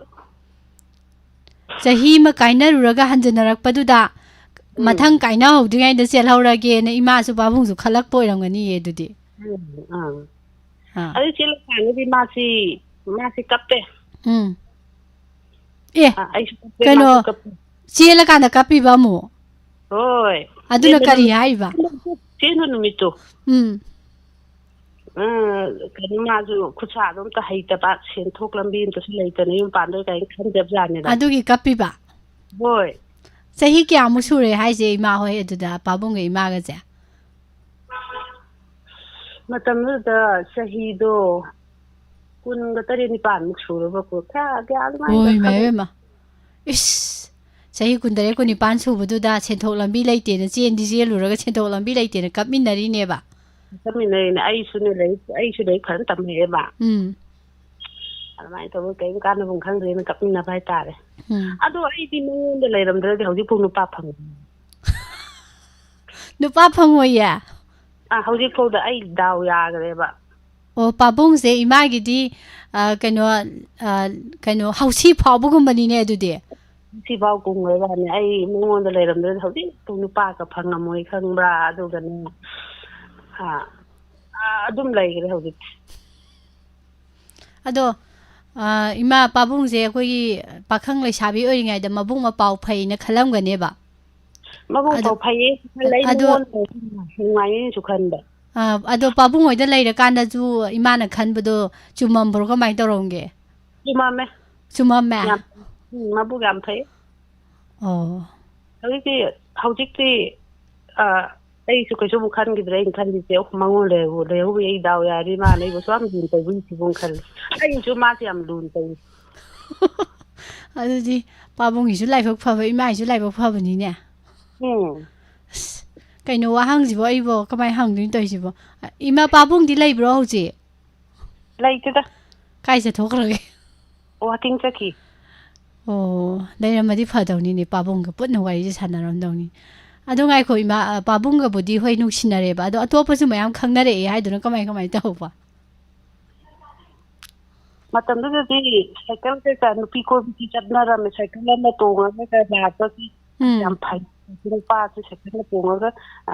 ꯅꯨꯄꯤꯒ ꯀꯨꯜ ꯀꯥꯏꯅꯤ ꯀꯥꯏꯅ ꯈꯜꯂꯦꯕ ꯀꯣꯟꯊꯣꯡꯗ ꯆꯤꯊꯤꯒꯥꯇꯤ ꯊꯝꯖꯤꯜꯂꯝꯗ꯭ꯔꯣ ꯑꯁ ꯆꯤꯊꯤ ꯌꯥꯝ ꯊꯥꯅꯈ꯭ꯔꯦ ꯀꯥꯏꯗꯒꯤꯅꯣ ꯏꯃꯥ ꯉꯥꯏꯈꯣ ꯏꯃꯥꯁꯦ ꯍꯧꯖꯤꯛ ꯈꯥꯡꯉꯕꯣꯛꯇꯅꯤꯀꯣ ꯈꯥꯡꯉꯕꯣꯛꯇꯩꯅꯦ ꯑꯗꯣ ꯂꯩꯁꯥꯔꯤꯉꯩꯗꯁꯨ ꯈꯥꯡꯉꯕꯣꯛꯇꯩ ꯑꯗꯨꯝ ꯑꯣꯏꯕ꯭ꯔꯣ ꯑꯩ ꯂꯩꯁꯥꯔꯤ ꯀꯥꯟꯗꯁꯨ ꯈꯥꯡꯉꯕꯣꯛꯇꯒꯤꯅꯦ ꯑꯣ ꯀꯗꯥꯏꯋꯥꯏꯗ ꯑꯣꯏꯗꯣꯏꯅꯣ ꯑꯗꯨꯝ ꯈꯨꯟ ꯑꯩꯈꯣꯏꯒꯤ ꯀꯩꯅꯣꯗꯣ ꯂꯩꯀꯥꯏ ꯊꯪꯅꯔꯦ ꯂꯩꯀꯥꯏꯁꯦ ꯍꯧꯖꯤꯛ ꯏꯃꯥ ꯍꯣꯏ ꯂꯩꯀꯥꯏꯁꯦ ꯀꯔꯤ ꯂꯩꯀꯥꯏ ꯑꯣꯏꯗꯣꯏꯅꯣ ꯏꯃꯥꯁꯦ ꯑꯝꯇ ꯎꯅꯕ ꯂꯥꯛꯅꯤꯡꯉꯤ ꯃꯤ ꯏꯃꯥ ꯌꯥꯝ ꯊꯤ ꯍꯥꯏꯗꯣ ꯑꯝꯇ ꯌꯦꯡꯅꯤꯡꯈ꯭ꯔꯦ ꯑꯩ ꯑꯣꯏꯅ ꯂꯥꯛꯆꯒꯦ ꯑꯣ ꯑꯗꯨꯁꯨ ꯌꯥꯏꯌꯦ ꯏꯃꯥꯅ ꯂꯥꯛꯄꯅ ꯈꯔ ꯊꯨꯔꯅꯤ ꯑꯩꯈꯣꯏ ꯂꯥꯛꯄꯅ ꯈꯔ ꯇꯞꯇꯧ ꯃꯥꯜꯂꯦ ꯑꯩ ꯑꯣꯏꯅ ꯂꯥꯛꯆꯔꯒꯦ ꯑꯩ ꯂꯥꯛꯀꯦꯁꯨ ꯈꯜꯂꯤꯅꯦ ꯑꯗꯣ ꯉꯁꯥꯏꯒꯤ ꯆꯤꯊꯤ ꯊꯥꯅꯔꯝꯕ ꯑꯗꯣ ꯂꯩꯔꯤꯕ ꯑꯇꯩ ꯈꯪꯅꯔꯝꯃꯤꯕ ꯃꯌꯥꯝꯗꯨꯗꯗꯤ ꯏꯃꯥꯁꯦ ꯌꯨꯝ ꯄꯥꯜꯂꯒ ꯂꯩꯒꯦ ꯀꯥꯏꯅ ꯈꯟꯕ ꯑꯝꯇ ꯌꯥꯎꯈꯤꯗꯕ꯭ꯔꯕ ꯌꯥꯎꯏꯗ ꯑꯇꯣꯞꯄꯗ ꯑꯣꯏꯅ ꯃꯉꯣꯟ ꯍꯧꯖꯤꯛ ꯑꯩꯅ ꯂꯩꯔꯤꯕꯗꯣ ꯅꯨꯡꯁꯤꯌꯦꯕ ꯃꯕꯨꯡ ꯃꯄꯥꯎ ꯐꯩꯌꯦ ꯂꯩꯒꯤꯅꯤ ꯈꯜꯂꯒꯅꯦ ꯁꯨꯝ ꯑꯍꯟꯁꯤꯡꯅ ꯌꯥꯗꯕꯗꯣ ꯁꯥꯎꯅꯤꯡꯕꯗꯣ ꯑꯗ ꯑꯩꯁꯤ ꯌꯨꯝꯗ ꯁꯨꯡꯂꯩ ꯂꯩꯔꯛꯇꯦꯕ ꯏꯝꯐꯥꯜ ꯂꯣꯝꯗ ꯑꯗꯨꯝ ꯂꯩꯔꯛꯑꯦꯕ ꯂꯥꯏꯔꯤꯛ ꯂꯥꯏꯁꯨ ꯇꯧꯗꯅ ꯑꯗꯣ ꯏꯃꯥ ꯃꯇꯝꯗꯨꯒꯤ ꯃꯁꯛ ꯊꯤꯕꯤ ꯂꯩꯁꯥꯕꯤꯁꯤꯡꯁꯦ ꯂꯥꯏꯔꯤꯛ ꯂꯣꯝꯗ ꯑꯗꯨꯝ ꯃꯃꯥꯏ ꯑꯣꯟꯁꯤꯟꯕ꯭ꯔꯥ ꯀꯃꯥꯏꯅ ꯇꯧꯋꯤ ꯏꯃꯥ ꯈꯛꯇꯔ ꯀꯃꯥꯏꯅ ꯇꯧꯋꯤ ꯈꯪꯗꯦ ꯃꯇꯝꯗꯨꯗꯗꯤ ꯑꯩꯈꯣꯏ ꯏꯃꯥꯟꯅꯕꯤ ꯂꯣꯏ ꯌꯨꯝ ꯄꯥꯟꯈ꯭ꯔꯦ ꯑꯩ ꯈꯛꯇꯅꯦ ꯇꯝꯍꯧꯔꯤꯕ ꯑꯗꯣ ꯑꯩꯅꯅꯦ ꯏꯝꯐꯥꯜꯗ ꯂꯩꯔꯒ ꯂꯥꯏꯔꯤꯛ ꯇꯝ ꯀꯥꯟꯗꯅꯦ ꯏꯝꯐꯥꯜ ꯅꯨꯄꯥꯅꯒꯗꯤ ꯌꯦꯡꯉꯛꯇ꯭ꯔꯣ ꯃꯇꯝꯗꯨꯗ ꯏꯃꯥ ꯀꯣꯏꯃꯦ ꯑꯗꯨꯒꯤꯅꯦ ꯑꯩꯁꯨ ꯏꯝꯐꯥꯜ ꯅꯨꯄꯥꯗ ꯂꯩꯒꯦꯗꯤ ꯈꯟꯗꯦꯗ ꯀꯩꯒꯤꯅꯣ ꯑꯩ ꯁꯨꯝ ꯃꯇꯝꯗꯨꯗꯁꯨꯅꯦ ꯑꯩꯅ ꯈꯜꯂꯤꯁꯦ ꯃꯥꯁꯦ ꯑꯗꯨꯝ ꯅꯨꯡꯁꯤꯌꯦꯕ ꯑꯩꯅ ꯁꯥꯎꯅꯤꯡꯕꯒꯤ ꯀꯩꯅꯣ ꯇꯧꯈꯤꯕꯅꯤ ꯄꯥꯕꯨꯡꯁꯦ ꯏꯃꯥꯅ ꯊꯃꯣꯏ ꯁꯦꯡꯅ ꯍꯥꯏꯗꯤ ꯄꯥꯕꯨꯡꯗ ꯂꯣꯏꯅ ꯇꯤꯟꯅꯕꯗ ꯃꯤꯁꯦ ꯂꯣꯏꯅ ꯇꯤꯟꯅꯕꯗ ꯊꯃꯣꯏ ꯈꯪꯅꯕ ꯍꯥꯏꯕ ꯃꯔꯤ ꯑꯃ ꯂꯩꯈ꯭ꯔꯒꯗꯤꯀꯣ ꯊꯤꯒꯦꯔꯥ ꯏꯅꯥꯛ ꯈꯨꯟꯒꯦꯔꯥ ꯂꯥꯏꯔꯒꯦꯔꯥ ꯍꯦꯛꯇ ꯅꯨꯡꯁꯤꯕꯒꯤ ꯃꯔꯤꯁꯦ ꯍꯦꯛꯇ ꯃꯩ ꯍꯧꯋꯦ ꯍꯥꯏꯔꯤꯕ ꯍꯣꯏ ꯅꯨꯡꯁꯤꯌꯦ ꯌꯥꯝꯅ ꯃꯥꯁꯦ ꯑꯩꯅꯦ ꯏꯝꯐꯥꯜꯗ ꯀꯂꯩꯁꯤ ꯃꯥꯁꯦ ꯌꯨꯝꯗ ꯏꯄꯥꯅꯤ ꯀꯥꯏꯅꯕꯁꯤꯅꯦ ꯌꯨꯝꯗ ꯀꯂꯩꯅ ꯅꯣꯡꯉꯥꯜꯂꯝꯗꯥꯏꯗ ꯃꯥꯁꯤ ꯂꯥꯛꯏꯅꯦ ꯑꯥꯗ ꯂꯥꯛꯄ ꯍꯥꯏꯗꯤ ꯑꯩ ꯎꯅꯗ꯭ꯔꯒꯁꯨꯀꯣ ꯑꯩꯒꯤ ꯂꯩꯐꯝ ꯄꯔꯦꯡ ꯑꯗꯨ ꯑꯣꯏꯔꯒꯁꯨ ꯆꯠꯇꯅ ꯈꯣꯠꯇꯅ ꯃꯥꯁꯨ ꯉꯥꯎꯏꯅꯦ ꯈꯪꯕ꯭ꯔꯥ ꯉꯥꯎꯋꯦꯕ ꯏꯃꯥꯒ ꯆꯍꯤ ꯑꯃ ꯀꯥꯏꯅꯔꯒ ꯂꯩꯔꯤꯉꯩ ꯃꯅꯨꯡꯁꯦ ꯄꯥꯕꯨꯡꯁꯦ ꯉꯥꯎꯋꯦꯕꯀꯣ ꯍꯣꯏ ꯑꯩꯁꯨ ꯉꯥꯎꯋꯦ ꯑꯗꯨ ꯃꯔꯛꯇꯨꯗꯅꯦ ꯅꯨꯄꯥ ꯀꯣꯏꯅꯍꯧꯔꯤꯗꯣ ꯑꯋꯥ ꯄꯣꯊꯥꯅꯕꯅ ꯍꯣꯏ ꯑꯗꯨ ꯃꯥ ꯎ ꯀꯥꯟꯗꯗꯤ ꯑꯇꯩ ꯑꯗꯨꯝ ꯀꯥꯎꯈꯤꯗ ꯑꯗꯣ ꯍꯧꯅ ꯁꯥꯅꯤ ꯑꯗꯣ ꯏꯃꯥꯁꯦ ꯉꯁꯥꯏꯗꯤ ꯏꯃꯥꯗ ꯁꯨꯝ ꯍꯪꯉꯦ ꯑꯩꯉꯣꯟꯗꯁꯨ ꯀꯩꯅꯣꯝꯇꯪꯗꯤ ꯍꯪꯍꯧꯗꯅ ꯑꯩꯅꯦ ꯃꯦꯗꯥꯝꯁꯦ ꯐꯣꯟꯗ ꯀꯥꯟꯗ ꯑꯗꯨꯝ ꯎꯏꯌꯦꯕꯀꯣ ꯅꯨꯡꯇꯤꯒꯤ ꯌꯦꯡꯉꯦꯕ ꯌꯥꯝ ꯅꯨꯡꯁꯤꯕ ꯑꯗꯨꯒꯅꯦ ꯅꯍꯥꯟ ꯅꯣꯏꯒꯤ ꯑꯃ ꯊꯥꯒꯠꯄꯗꯣ ꯁꯣꯔꯠ ꯄ꯭ꯂꯦ ꯑꯃ ꯑꯗ ꯅꯨꯄꯥꯒ ꯁꯥꯕꯗꯣ ꯑꯩꯁꯨ ꯅꯣꯛꯄ ꯁꯤꯗꯅꯤ ꯈꯪꯕ꯭ꯔꯥ ꯑꯗꯩ ꯃꯤꯁ ꯈꯣꯏꯁꯦ ꯑꯗꯨꯒ ꯑꯗꯨꯝ ꯅꯨꯡꯁꯤ ꯁꯛ ꯈꯪꯃꯤꯟꯅꯦꯕꯀꯣ ꯑꯗꯣ ꯐꯣꯟꯗꯤ ꯑꯝꯇ ꯐꯥꯎꯅ ꯐꯪꯗꯕ ꯉꯁꯤꯗꯤ ꯐꯥꯎꯅꯔꯦ ꯆꯍꯤ ꯍꯨꯔꯥꯜꯂꯦ ꯋꯥꯔꯤ ꯁꯥꯟꯅꯊꯣꯛꯑꯦ ꯍꯧꯖꯤꯛ ꯑꯗꯨ ꯁꯤ ꯄꯥꯎ ꯐꯥꯎꯅꯔꯕꯅꯤꯅ ꯑꯩ ꯂꯥꯛꯑꯗꯕꯅꯤ ꯑꯣ ꯉꯥꯏꯔꯝ ꯇꯥꯔꯦ ꯑꯗꯨꯗꯤ ꯏꯃꯥ ꯍꯌꯦꯡ ꯑꯩꯈꯣꯏ ꯏꯃꯥꯅꯗꯤ ꯑꯩꯈꯣꯏꯕꯨꯗꯤ ꯈꯪꯉꯅꯤ ꯑꯩꯈꯣꯏꯅꯗꯤ ꯏꯃꯥ ꯈꯪꯉꯣꯏꯗꯣꯏꯅꯤꯗꯅ ꯑꯣ ꯈꯥꯡꯉꯕꯣꯛꯀꯤ ꯉꯍꯥꯟꯒꯤ ꯅꯃꯥ ꯁꯛꯊꯤꯕꯤꯗꯨꯅꯦꯅ ꯍꯥꯏꯔꯒ ꯂꯥꯎꯔꯒ ꯍꯦꯛ ꯂꯥꯛꯑꯣ ꯍꯣꯏ ꯍꯣꯏ ꯍꯣꯏ ꯑꯗꯨꯃꯥꯏꯅ ꯂꯥꯛꯀꯦ ꯑꯗꯨꯃꯥꯏ ꯑꯗꯨ ꯑꯣꯏꯔꯗꯤ ꯑꯣꯅ ꯍꯥꯏꯔꯦꯗꯅ ꯑꯗꯨꯝ ꯏꯔꯥꯏ ꯂꯥꯏꯅ ꯈꯪꯉꯦꯗꯅ ꯍꯣꯏ ꯅꯠꯇ꯭ꯔꯗꯤ ꯑꯁ ꯀꯔꯤꯅꯣ ꯁꯛꯊꯤꯕꯤ ꯑꯃ ꯂꯥꯛꯑꯦꯅ ꯑꯃꯨꯛ ꯀꯧꯗꯅ ꯂꯩꯊꯣꯛ ꯂꯩꯈꯤꯗꯅ ꯑꯩꯕ ꯑꯣ ꯃꯤꯁ ꯏꯃꯥ ꯍꯥꯏꯕꯤꯔꯛꯑꯣ ꯃꯤꯁ ꯀꯩꯅꯣ ꯅꯍꯥꯟꯒꯤ ꯁꯣꯔꯠ ꯄ꯭ꯂꯦꯗꯣ ꯀꯣꯃꯦꯗꯤꯒꯤ ꯑꯗꯣ ꯀꯩꯅꯣ ꯃꯄꯨꯝꯗꯣ ꯌꯦꯡꯗ꯭ꯔꯤꯕꯣ ꯏꯃꯥ ꯅꯨꯃꯤꯠꯇꯨꯗ ꯇꯧꯕꯗ ꯈꯛꯇꯅꯤ ꯌꯦꯡꯕ ꯑꯇꯩ ꯑꯇꯣꯞꯄꯗꯤ ꯌꯦꯡꯕ ꯂꯩꯕ꯭ꯔꯣ ꯁꯥꯡꯕ ꯃꯇꯦꯛ ꯑꯃꯈꯛ ꯊꯥꯒꯠꯄꯗꯨꯔꯕ ꯏꯃꯥꯅ ꯌꯦꯡꯉꯤꯁꯦ ꯅꯠꯇꯦ ꯌꯥꯝ ꯁꯥꯡꯉꯦ ꯅꯨꯃꯤꯠꯇꯨꯗꯅꯦ ꯌꯥꯝ ꯁꯥꯡꯕ ꯌꯦꯡꯉꯦꯕ ꯃꯇꯦꯡ ꯈꯛꯇꯪ ꯌꯦꯡꯉꯝꯃꯗꯒꯤ ꯑꯩꯅ ꯑꯃꯨꯛ ꯅꯝꯃ ꯀꯥꯟꯗ ꯑꯁꯥꯡꯕ ꯊꯣꯛꯂꯛꯄꯗꯤ ꯑꯗꯨ ꯑꯗꯨꯝ ꯌꯦꯡꯉꯦꯕ ꯑꯗꯣ ꯑꯗꯨꯃꯥꯏꯅ ꯁꯣꯔꯠ ꯀꯣꯃꯦꯗꯤꯒꯤꯁꯤ ꯑꯇꯩꯁꯨ ꯄꯨꯊꯣꯛꯄꯤꯔꯛꯑꯣꯅꯦ ꯃꯤꯁ ꯍꯣꯏ ꯇꯧꯒꯦ ꯏꯃꯥꯗꯣ ꯁꯨꯝ ꯑꯩꯈꯣꯏ ꯁ꯭ꯇꯥꯐꯁꯤ ꯌꯥꯝꯕꯁꯨ ꯅꯠꯇꯕ ꯑꯗꯩꯗꯤ ꯊꯕꯛ ꯊꯧꯔꯝꯁꯨ ꯃꯌꯥꯝ ꯌꯥꯝꯕ ꯑꯗꯨꯅ ꯅꯪꯗꯕꯒꯤꯅꯦꯕꯀꯣ ꯑꯗꯣ ꯁꯣꯏꯗꯅ ꯌꯥꯎꯁꯪ ꯅꯪꯅꯕꯗꯤ ꯑꯃꯗꯤ ꯃꯌꯥꯝꯗ ꯌꯦꯡꯍꯟꯗꯣꯏꯅꯦ ꯑꯃ ꯀꯟꯅ ꯋꯥꯔꯤ ꯁꯥꯒꯠꯂꯤ ꯍꯥꯏꯇꯥꯔꯦ ꯑꯗꯣ ꯉꯥꯏꯃꯤꯟꯅꯔꯁꯤꯀꯣ ꯏꯃꯥ ꯍꯣꯏ ꯃꯤꯁ ꯑꯩꯗꯤ ꯅꯥꯕ ꯂꯩꯔꯤꯑꯕꯀꯣ ꯅꯥꯔꯣꯅꯨ ꯉꯁꯤꯗꯒꯤ ꯏꯃꯥ ꯐꯔꯣ ꯐꯔꯒꯦ ꯑꯗꯨꯒ ꯃꯤꯁ ꯈꯣꯏꯒꯤ ꯑꯗꯨꯝ ꯄ꯭ꯔꯣꯒꯥꯝꯁꯤ ꯌꯦꯡꯉꯒ ꯑꯩ ꯍꯧꯈꯤꯕ ꯅꯨꯃꯤꯠꯇꯤ ꯈꯪꯍꯧꯗꯗꯅ ꯀꯌꯥꯝ ꯅꯨꯡꯉꯥꯏ ꯈꯪꯕ꯭ꯔꯥ ꯑꯗꯨꯗꯤ ꯅꯪꯇꯪ ꯄꯥꯎ ꯐꯥꯎꯅꯅꯤ ꯉꯁꯤ ꯐꯝꯅꯔꯦ ꯌꯥꯝ ꯅꯨꯡꯉꯥꯏꯔꯦ ꯌꯥꯝ ꯅꯨꯡꯉꯥꯏꯔꯦ ꯏꯃꯥ ꯊꯥꯒꯠꯆꯔꯤ ꯑꯣ ꯃꯤꯁ ꯅꯥꯕ ꯌꯥꯗꯦ ꯊꯝꯃꯒꯦꯀꯣ ꯊꯝꯃꯒꯦꯀꯣ ꯉꯥꯏꯈꯣ ꯏꯃꯥꯁꯦ ꯏꯁꯩꯒ ꯑꯝꯇ ꯍꯩꯇ꯭ꯔꯣ ꯍꯩꯗ ꯏꯁꯩ ꯁꯛꯄ ꯇꯞ ꯃꯥꯝ ꯍꯩ ꯑꯗꯨꯅꯤ ꯃꯇꯦꯛ ꯑꯃꯈꯛ ꯁꯛꯑꯝꯃꯨ ꯌꯥꯝ ꯁꯛꯄ ꯌꯥꯔꯣꯏꯀꯣ ꯃꯇꯦꯛ ꯑꯃꯈꯛ ꯁꯛꯀꯗꯕ ꯍꯣꯏ ꯑꯗꯣ ꯏꯁꯩ ꯁꯛꯄꯤꯁꯤꯡꯁꯦ ꯑꯩꯉꯣꯟꯗꯩ ꯂꯣꯏ ꯇꯝꯃꯤ ꯉꯥꯛꯇꯅꯦ ꯑꯣ ꯏꯁꯩꯒꯤꯁꯨ ꯑꯣꯖꯥ ꯑꯗꯨꯗꯤ ꯏꯃꯥꯗꯩ ꯑꯩꯁꯨ ꯈꯤꯇ ꯇꯝꯍꯧ ꯇꯥꯔꯦ ꯉꯁꯤꯗꯤ ꯍꯧꯔꯛꯑꯣꯀꯣ ꯏꯃꯥ ꯍꯣꯏ ꯑꯗꯨ ꯑꯩꯅ ꯁꯛꯂꯛꯄꯗ ꯃꯤ ꯂꯣꯏ ꯆꯦꯟꯈꯤꯅꯤꯀꯣ ꯐꯥꯒꯦ ꯒꯦꯠ ꯁꯣ ꯂꯣꯟꯁꯤꯜꯂ ꯊꯝꯒꯦ ꯃꯤꯁ ꯍꯧꯔꯒꯦ ꯑꯧ ꯑꯗꯣ ꯑꯩ ꯍꯥꯟꯅꯗꯩ ꯔꯤꯄ꯭ꯂꯥꯏ ꯇꯧꯕ ꯅꯠꯇꯕꯅꯤꯅ ꯃꯤꯁ ꯃꯇꯦꯛ ꯑꯃ ꯈꯛꯇꯪ ꯁꯛꯑꯒꯦꯀꯣ ꯑꯣꯖꯥꯏ ꯃꯒꯨꯟ ꯃꯥꯡꯍꯟꯒꯅꯨ ꯏꯃꯥ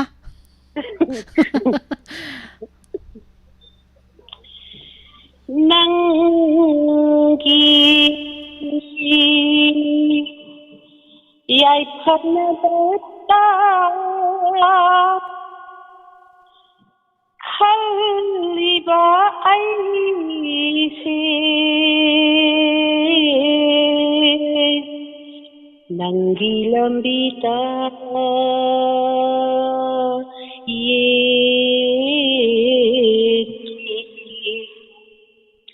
ꯅꯪꯕꯨ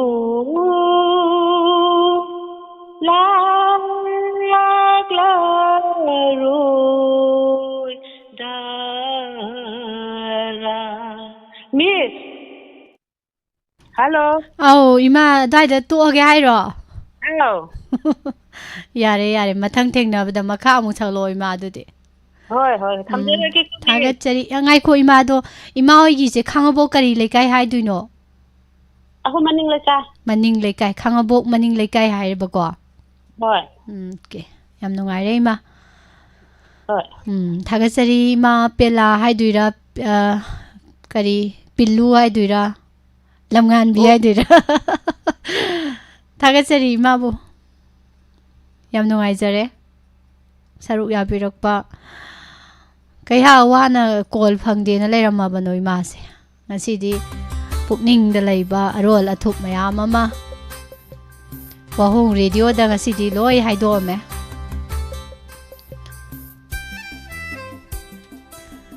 ꯍꯜꯂꯣ ꯒꯨꯗ ꯏꯚꯤꯅꯤꯡ ꯄꯥꯕꯨꯡ ꯑꯩ ꯈꯣꯏꯖꯨꯃꯥꯟꯗꯒꯤ ꯕ꯭ꯔꯖꯃꯣꯍꯟ ꯀꯧꯖꯩ ꯄꯥꯕꯨꯡ ꯀꯔꯤ ꯃꯊꯦꯜ ꯆꯥꯕꯤꯈꯤꯒꯦ ꯉꯁꯤꯁꯤꯕꯣ ꯉꯁꯤꯁꯤ ꯃꯌꯥꯟ ꯊꯣꯡꯉꯦꯅ ꯆꯥꯈ꯭ꯔꯦ ꯄꯥꯕꯨꯡꯁꯦ ꯍꯥꯏꯅ ꯋꯥ ꯍꯥꯏꯔꯛꯄꯗꯗꯤ ꯌꯥꯝ ꯏꯁꯣꯟ ꯁꯣꯟꯅꯒ ꯎꯏ ꯑꯗꯨꯒ ꯏꯁꯩꯒ ꯁꯛꯂꯛꯄꯗꯗꯤ ꯍꯣꯔꯦꯟ ꯁꯩꯁꯛꯂꯤꯕ ꯑꯣꯖꯥꯗꯣ ꯀꯆꯥꯅꯤ ꯑꯣꯏꯗꯣꯏꯁꯦ ꯅꯠꯇ꯭ꯔꯥ ꯄꯥꯕꯨꯡ ꯌꯥꯝ ꯅꯨꯡꯉꯥꯏꯔꯦ ꯄꯥꯕꯨꯡ ꯉꯁꯤ ꯀꯔꯤ ꯏꯁꯩ ꯈꯨꯗꯣꯜ ꯇꯝꯕꯤꯒꯅꯤ ꯉꯁꯤꯗꯤ ꯑꯩ ꯑꯣꯖꯥ ꯀꯨꯟꯖꯩ ꯕꯤꯍꯥꯔꯤꯒꯤ ꯏꯁꯩ ꯑꯃꯇ ꯃꯇꯧ ꯇꯝꯖꯒꯦ ꯌꯥꯝ ꯅꯨꯡꯉꯥꯏ Oja Kunjabi Harigi say Pazapazaba Maraktagi Babung Saktor Kadri say Tado, give me am song I lady. Babung Hobiro. Pani. Aigi punsiga Nangi punsiga Kari marino khande Lainariba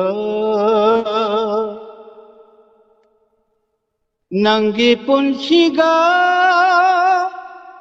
Aigi punsiga Kari marino khande Lainariba Nangi punsiga Aigi punsiga Kari marino khande Lainariba Nangi sajana Nangi napalna Khangle mirai re Aibuin thagle Asimatada Karigi nambu Kau ngam di beno Nangi punsiga Aigi punsiga Kari marino khande Lainariba Nongmata suharauna Mahosagum kawidraba Hengnara sulambida Haina bata hunaraba Nongmata suharauna Mahosagum kawidraba Hengnara sulambida Haina bata hunaraba Minung si khandraba Waina jarana tauna Warau bagi mahuta Hina dung khoida hanba Masibu nahaki Karamba mayaino Mayaino nahaki Nangi punsiga Aigi punsiga Kari marino khande Lainariba Iranta sibidona Lanbata tahal biba Madushuwaro jade Pangjabagi mahini Irante sibidona Lanbata tahal biba Madushuwaro jade Pangjabagi mahini Wahum shibu khangbiba Nung shibiba kayana Tim dinduna saibire Kanadare kau thokaro Kau ragi khalagar Karigi kau ngamdi Kau ngamdi benangbu Nangi punsiga Aigi punsiga Kari marino khande Lainariba Nangi punsiga Aigi punsiga Kari marino khande Lainariba Melo je Aina haiduni ni Saisakpa kachana Yam nungai gre Babung Nungshi gre say se Babungi khonjel dagiga ꯁꯛꯇꯣꯛꯄꯤꯔꯛꯄ ꯇꯥꯕꯁꯦ ꯊꯨꯛ ꯊꯨꯛ ꯂꯥꯎꯕ ꯐꯥꯎꯋꯤ ꯍꯥꯏꯇꯥꯔꯦꯀꯣ ꯆꯍꯤ ꯃꯇꯥꯡꯁꯤꯒ ꯁꯛꯂꯛꯏꯕ ꯏꯁꯩꯁꯤꯒ ꯇꯥꯔꯨꯕ ꯀꯥꯟꯗ ꯑꯗꯣ ꯄꯥꯕꯨꯡ ꯏꯃꯥꯁꯨ ꯈꯔ ꯄꯨꯊꯣꯛꯄꯤꯔꯛꯎꯗꯅ ꯃꯤꯗꯤ ꯂꯣꯏ ꯄꯨꯊꯣꯛꯅꯔꯛꯑꯦ Imaro. ꯑꯧ Imadi Ejema Lena Nale Reda Isha Satwanga Maroida. ꯏꯁꯩꯃꯛ ꯁꯛꯇ꯭ꯔꯒꯁꯨ ꯋꯥꯔꯤꯇꯪ ꯁꯥꯟꯅꯕ ꯑꯣꯏꯔꯁꯨꯀꯣ ꯍꯥꯏꯗꯤ ꯑꯇꯩ ꯑꯇꯩꯁꯨ ꯂꯣꯏ ꯄꯨꯊꯣꯛꯅꯔꯛꯑꯦꯕ Oh, ngasi ma hingona tabak shuleina heng matang. ꯃꯊꯪꯒꯤꯗ ꯄꯨꯊꯣꯔꯛꯑꯣ ꯏꯃꯥꯗꯁꯨ ꯀꯩ ꯀꯩꯅꯣ ꯈꯔ ꯍꯪꯗꯅ ꯋꯥꯔꯤꯗꯣ ꯁꯨꯝ ꯄꯨꯟꯁꯤꯜꯂꯗꯤ ꯅꯨꯡꯉꯥꯏꯗꯅ ꯑꯩꯈꯣꯏ ꯅꯥꯀꯟ ꯅꯥꯝꯃꯈꯛ ꯇꯧꯕꯁꯦ ꯑꯆꯨꯝ ꯑꯔꯥꯟ ꯈꯪꯗꯦꯕ ꯑꯗꯨꯅ ꯋꯥꯍꯪ ꯍꯪꯕꯁꯤꯗꯤ ꯅꯥꯀꯜ ꯑꯅꯤꯃꯛ ꯍꯪꯒꯗꯕꯅꯦꯕ ꯑꯗꯨꯅ ꯌꯥꯝ ꯅꯨꯡꯉꯥꯏꯔꯦ ꯄꯥꯕꯨꯡ ꯊꯥꯒꯠꯆꯔꯤ ꯏꯁꯩ ꯐꯖꯈ꯭ꯔꯦ ꯂꯥꯏꯞꯇ ꯂꯩꯔꯤꯕ ꯃꯌꯥꯝ ꯌꯥꯝ ꯅꯨꯡꯉꯥꯏꯅ ꯇꯥꯕꯤꯈꯤ ꯏꯁꯩ ꯑꯗꯨꯒ ꯀꯣꯂꯔꯁꯤꯡꯒꯤ ꯍꯥꯏꯕꯤꯔꯛꯄ ꯋꯥꯍꯩ ꯋꯥꯇꯥ ꯃꯌꯥꯝ ꯅꯨꯡꯉꯥꯏꯅ ꯇꯥꯕꯤꯕꯒꯤ ꯊꯥꯒꯠꯄ ꯐꯣꯡꯗꯣꯛꯆꯔꯤ ꯏꯆꯦ ꯌꯥꯏꯁꯅꯥꯁꯦ ꯉꯁꯤꯗꯤ ꯀꯔꯣꯝꯗꯒꯤꯅꯣ ꯁ꯭ꯋꯥꯏꯗ ꯂꯩꯔꯝꯃꯤꯁꯦ ꯃꯤꯁ ꯑꯩꯅ 60 years ꯁꯨꯔꯀꯥꯟꯗ ꯀꯣꯜ ꯇꯧꯔꯛꯄꯗ 10ꯒꯤ ꯃꯇꯥꯡꯁꯦ ꯁ꯭ꯀꯤꯞ ꯇꯧꯕꯤꯌꯨꯀꯣ ꯑꯩꯒꯤ ꯑꯣꯏꯅ ꯃꯔꯝꯗꯤ ꯑꯩꯗꯤ ꯅꯨꯡꯒꯤ ꯊꯃꯣꯏꯅꯤ ꯍꯥꯏꯖꯔꯤꯕ ꯅꯨꯡꯒꯤ ꯊꯃꯣꯏꯒꯤ ꯋꯥꯔꯤꯁꯨ ꯍꯪꯗꯕ ꯌꯥꯗꯦ ꯑꯗꯒꯤ ꯂꯩꯅꯥꯒꯨꯝ ꯊꯣꯠꯂꯕꯤ ꯊꯃꯣꯏꯒꯤ ꯋꯥꯔꯤꯁꯨ ꯍꯪꯗꯕ ꯌꯥꯗꯦ ꯂꯣꯠꯇꯅ ꯂꯩꯕꯁꯤꯡꯗꯨꯅꯦ ꯃꯄꯥꯟꯗ ꯄꯨꯊꯣꯛꯇꯣꯏꯁꯦ ꯑꯗꯨꯅ ꯌꯥꯝ ꯅꯨꯡꯉꯥꯏ ꯀꯩꯅꯣꯅꯤ ꯃꯦꯗꯥꯝ ꯄ꯭ꯔꯦꯝꯂꯇꯥ ꯒꯨꯔꯨꯃꯌꯨꯝ ꯆꯍꯤ ꯀꯌꯥꯗꯒꯤꯅꯣ ꯑꯍꯜꯂꯣꯟ ꯍꯥꯏꯁꯦ ꯆꯍꯤ 60 ꯏꯃꯥ ꯍꯣꯏ ꯑꯗꯒꯤ ꯂꯩꯕꯤꯔꯗꯤ ꯂꯩꯀꯥꯏꯒꯤ ꯑꯍꯜ ꯑꯣꯏꯔꯕꯁꯤꯡ ꯂꯩꯔꯒꯗꯤ ꯁꯣꯏꯗꯅ ꯁꯔꯨꯛ ꯌꯥꯍꯟꯕꯤꯌꯨ ꯊꯧꯔꯝꯁꯤꯗ ꯄꯨꯊꯣꯛꯄꯤꯌꯨꯀꯣ ꯑꯉꯥꯡ ꯈꯛꯇ ꯅꯠꯇꯦꯀꯣ ꯄꯨꯊꯣꯛꯇꯣꯏꯁꯦ ꯑꯍꯟꯁꯤꯡꯁꯤꯁꯨ ꯋꯥꯈꯜ ꯑꯍꯜ ꯑꯣꯏꯁꯤꯜꯂꯛꯄꯒꯤ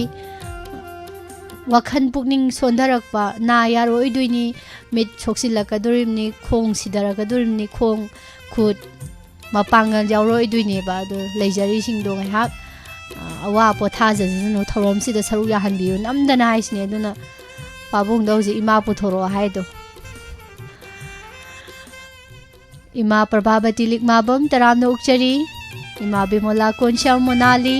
ꯄꯥꯕꯨꯡ ꯖꯌꯟꯇ ꯏꯕꯨꯡ ꯑꯟꯖꯟ ꯂꯤꯟꯊꯣꯏꯁꯤꯅ ꯀꯔꯣꯝꯗꯩꯅꯣ ꯉꯁꯤ ꯐꯔꯛ ꯇꯥꯅ ꯑꯃꯨꯛ ꯏꯃꯥ ꯏꯕꯦꯝꯃ ꯅꯤꯡꯊꯧꯈꯣꯡ ꯙꯅꯖꯤꯠ ꯌꯥꯝ ꯅꯨꯡꯉꯥꯏꯖꯩ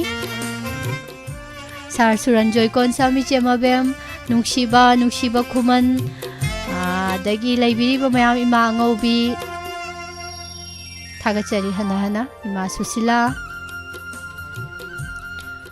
ꯍꯜꯂꯣ ꯍꯜꯂꯣ ꯄꯨꯁꯄꯥꯅꯤ ꯅꯠꯇ꯭ꯔꯣ ꯃꯥꯅꯦ ꯏꯃꯥ ꯑꯩ ꯀꯣꯁꯤꯕꯥꯏꯗꯒꯤ ꯑꯉꯧꯕꯤ ꯏꯃꯥ ꯑꯉꯧꯕꯤ ꯑꯩ ꯃꯃꯥꯡꯒꯤ ꯅꯨꯄꯤ ꯑꯃꯒ ꯋꯥꯔꯤ ꯁꯥꯟꯅꯕꯗꯣ ꯏꯆꯥꯒ ꯑꯩ ꯅꯣꯛꯅꯤꯡꯕꯅ ꯂꯣꯏꯔꯕ ꯑꯗꯣ ꯏꯃꯥꯏꯁꯨ ꯀꯩꯀꯩꯅꯣ ꯈꯔ ꯍꯥꯏꯗꯣꯔꯛꯑꯗꯣꯏ ꯅꯠꯇ꯭ꯔꯣ ꯑꯩ ꯅꯣꯛꯅꯤꯡꯕꯅꯅꯦꯀꯣ ꯃꯁꯤ ꯑꯝꯇ ꯌꯥꯍꯧꯕꯤꯒꯦ ꯃꯃꯣꯟ ꯁꯦꯡꯅ ꯍꯥꯏꯖꯔꯤꯅꯦꯕ ꯃꯥꯏꯗꯣ ꯑꯗꯣ ꯏꯃꯥꯁꯨ ꯑꯗꯨ ꯈꯔ ꯍꯥꯏꯗꯣꯔꯛꯇꯣꯏ ꯅꯠꯇ꯭ꯔꯕ ꯑꯩꯗꯤ ꯑꯅꯤ ꯁꯨꯗ꯭ꯔꯕꯅꯤꯅ ꯏꯊꯟꯅ ꯉꯥꯔꯕꯅꯤꯅ ꯀꯔꯤꯕꯨ ꯍꯥꯏꯔꯨꯅꯤ ꯀꯩꯁꯨ ꯀꯥꯏꯗꯦ ꯄꯥꯕꯨꯡ ꯂꯩꯈꯤꯗ꯭ꯔꯁꯨ ꯉꯍꯥꯟꯋꯥꯏ ꯄꯥꯕꯨꯡ ꯍꯣꯏ ꯂꯣꯏꯅꯔꯛꯄ ꯃꯇꯝꯒꯤ ꯋꯥꯔꯤꯗꯣ ꯁꯥꯗꯣꯛꯑꯃ ꯂꯣꯏꯔꯦ ꯀꯩꯗꯧꯔꯒꯦ ꯏꯃꯥ ꯑꯩꯈꯣꯏꯒꯤ ꯅꯣꯏꯒꯤ ꯄꯥꯕꯨꯡꯗꯨꯗꯤ ꯅꯍꯥ ꯑꯣꯏꯔꯤꯉꯩꯗꯅꯦ ꯌꯥꯝ ꯐꯠꯇꯦꯌꯦ ꯐꯠꯇꯦ ꯑꯍꯜ ꯑꯣꯏꯔꯀꯥꯟꯗ ꯐꯕ ꯌꯨ ꯌꯥꯝ ꯊꯛꯄ ꯑꯍꯜ ꯑꯣꯏꯔꯐꯥꯎꯗ ꯆꯍꯤ ꯃꯥꯒ ꯑꯩꯒ ꯆꯍꯤ 10ꯃꯨꯛ ꯀꯧꯅꯗꯦ ꯑꯩꯅ ꯏꯝꯐꯥꯜꯗ ꯂꯩꯕ ꯑꯩ ꯊꯃꯣꯏꯁꯦ ꯀꯟꯒ꯭ꯔꯖꯥꯠꯅꯤꯍꯦ ꯁꯥꯎꯕꯗꯒꯤ ꯆꯍꯤ 10 ꯀꯧꯅꯗꯦꯕ ꯏꯃꯥ ꯍꯧꯖꯤꯛꯇꯤ ꯁꯤꯈ꯭ꯔꯕꯅꯤꯅ ꯇꯣꯛꯑꯦ ꯂꯣꯏꯔꯦꯗꯅ ꯃꯥ ꯍꯌꯦꯡ ꯁꯤꯅꯦ ꯉꯁꯤꯒꯨꯝꯕꯗ ꯑꯉꯥꯡꯈꯩꯅ ꯐꯣꯟ ꯇꯧꯔꯛꯑꯦ ꯏꯃꯥ ꯕꯕꯥꯁꯦ ꯀꯩꯅꯣꯝ ꯇꯧꯔꯦ ꯅꯪ ꯑꯝꯇ ꯂꯥꯛꯑꯣ ꯍꯥꯏꯅ ꯍꯥꯏ ꯑꯩꯅ ꯁꯤ ꯃꯇꯥꯡꯁꯤꯗ ꯑꯩ ꯆꯠꯍꯧꯗꯕ ꯌꯥꯗ꯭ꯔꯦ ꯍꯥꯏꯗꯅ ꯑꯩ ꯐꯤ ꯌꯣꯜꯂꯦꯕ ꯕꯖꯥꯔꯗ ꯑꯗꯩ ꯑꯗꯨ ꯂꯪꯊꯣꯛꯑꯝꯃꯒ ꯑꯩꯁꯦ ꯂꯥꯛꯑꯦ ꯑꯗꯨꯒ ꯑꯍꯤꯡꯗꯨꯃ ꯂꯩꯔꯒ ꯑꯩꯁꯦ ꯏꯆꯥ 5-6 ꯄꯣꯛꯂꯃꯤꯗꯩꯅ ꯑꯗꯣ ꯏꯃꯥ ꯄꯥꯕꯨꯡꯗꯣ ꯐꯠꯇꯕ ꯅꯠꯇꯦꯀꯣ ꯄꯥꯕꯨꯡꯗꯨꯗꯤ ꯄꯥꯕꯨꯡꯒꯤ ꯃꯔꯥꯟ ꯅꯠꯇꯦ ꯅꯤꯁꯥꯗꯨꯒꯤ ꯃꯔꯥꯟꯅꯅꯦꯕꯀꯣ ꯄꯥꯕꯨꯡꯅ ꯐꯠꯇꯕ ꯑꯣꯏꯔꯤꯗꯣ ꯍꯥꯏꯗꯤ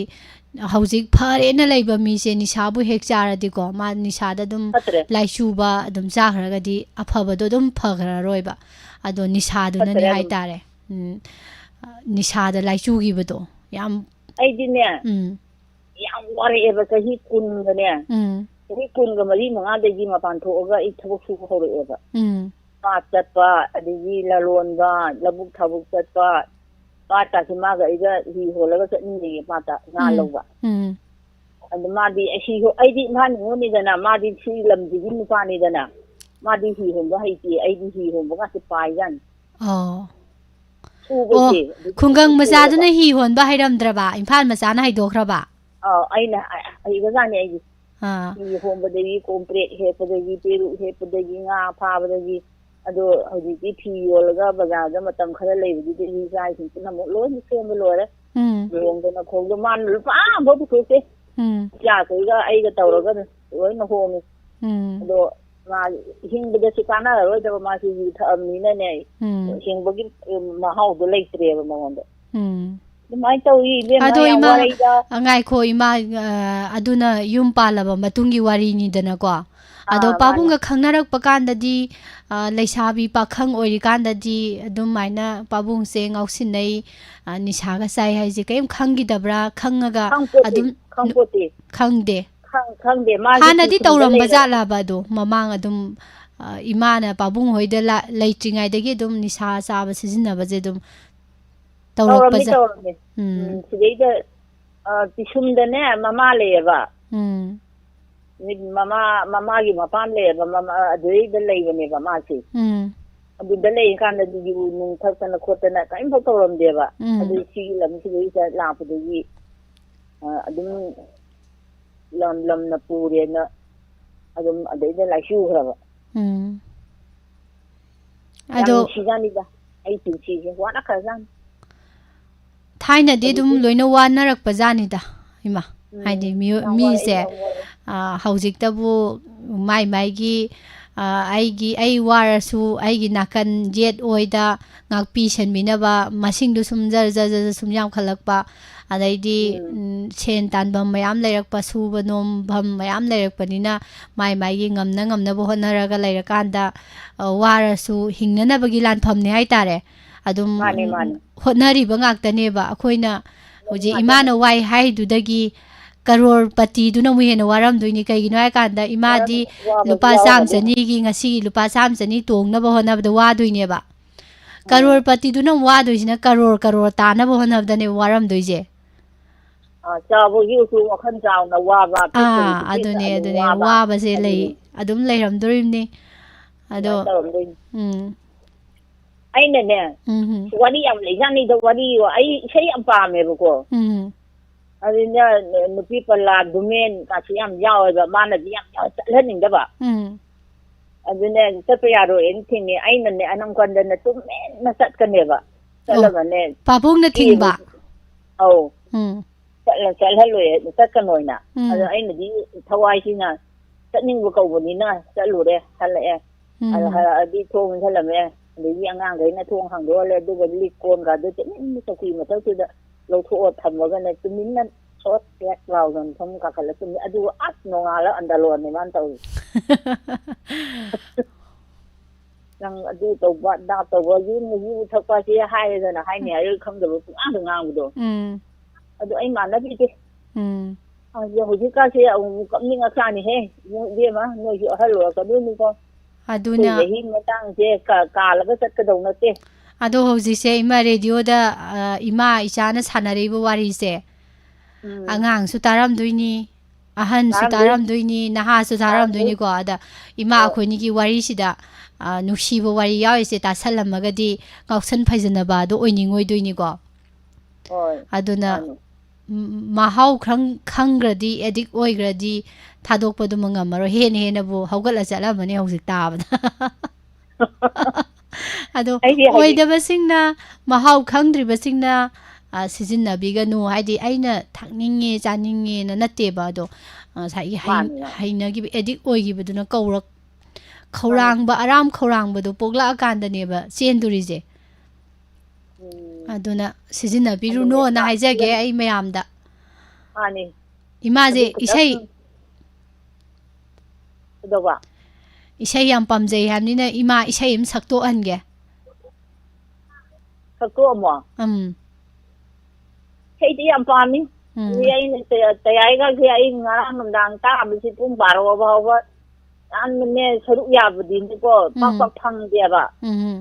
อันดูพังเดวันนี้นั่นเนี่ยตายก็รวยเลยนี่นั่นทว่ายังนั่นดังก็คือตาดีกันนี่น้องเป็นเล็บเลยที่เจอเลยโอ้ดูวารีเสียยามนี่ปิดมาทำดูได้ดีจะฮิตาราก็ไปอาดเนาะจะฮิตาราสรุปก็ขนมยุ่งปลาเลยบ่อันนี้จะฮิตารามาเป็นจังก็เดรัตระใจตอนเดรันจันทีหันที่ผู้เอ๋มาทำดูจะดีนูเรให้ในนี่กว่าดูเขาดีที่จะหินพนามเขาเลยนะเรื่องนั้นอันนี้ที่ชูบนนมหินนับกิลำพันที่ดูที่อังวาระเอเดียมาอังวาระชาเนี่ยดูนะเขาดีที่ชาเจดูอย่างที่เอ๋เขาดีที่ควางคูดีที่ชูเชียงกันเจยาได้อีมาหอยที่กันบุกันลินิดาเขาจิกี้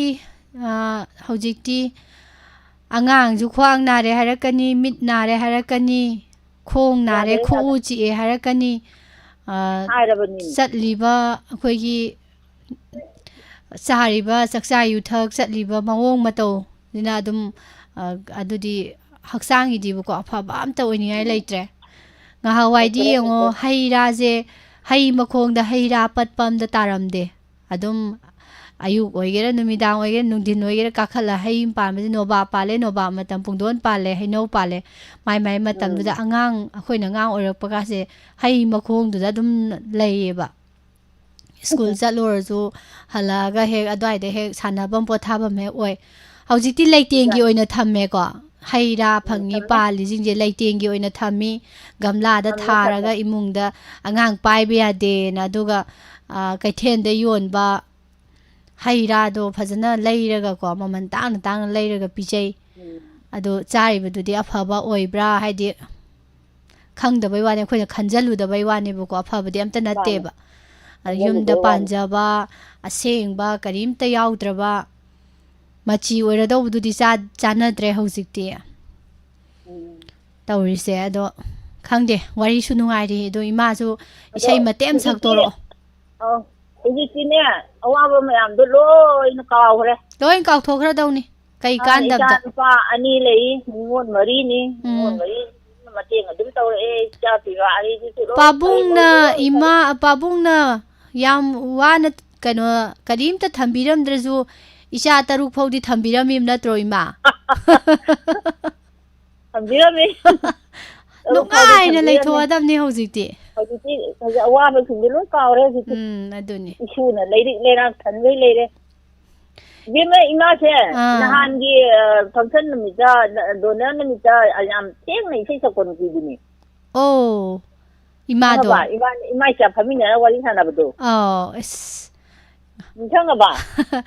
เขาจิขัดแต่กันโนตัวรีนี่ตัวสิอิมากี่ไม่ทวงสักตั้งกาตัวอุเรเนี่ยโอ้มาที่เด็ดดีใช่ก็ที่ชัดก็ที่มาชักเที่ยงนะเที่ยงนะช่วยย่ำในลานในหลาก็ชักจะหันไปของเราเดียนะง่ายกว่านี้เลยนะเอาที่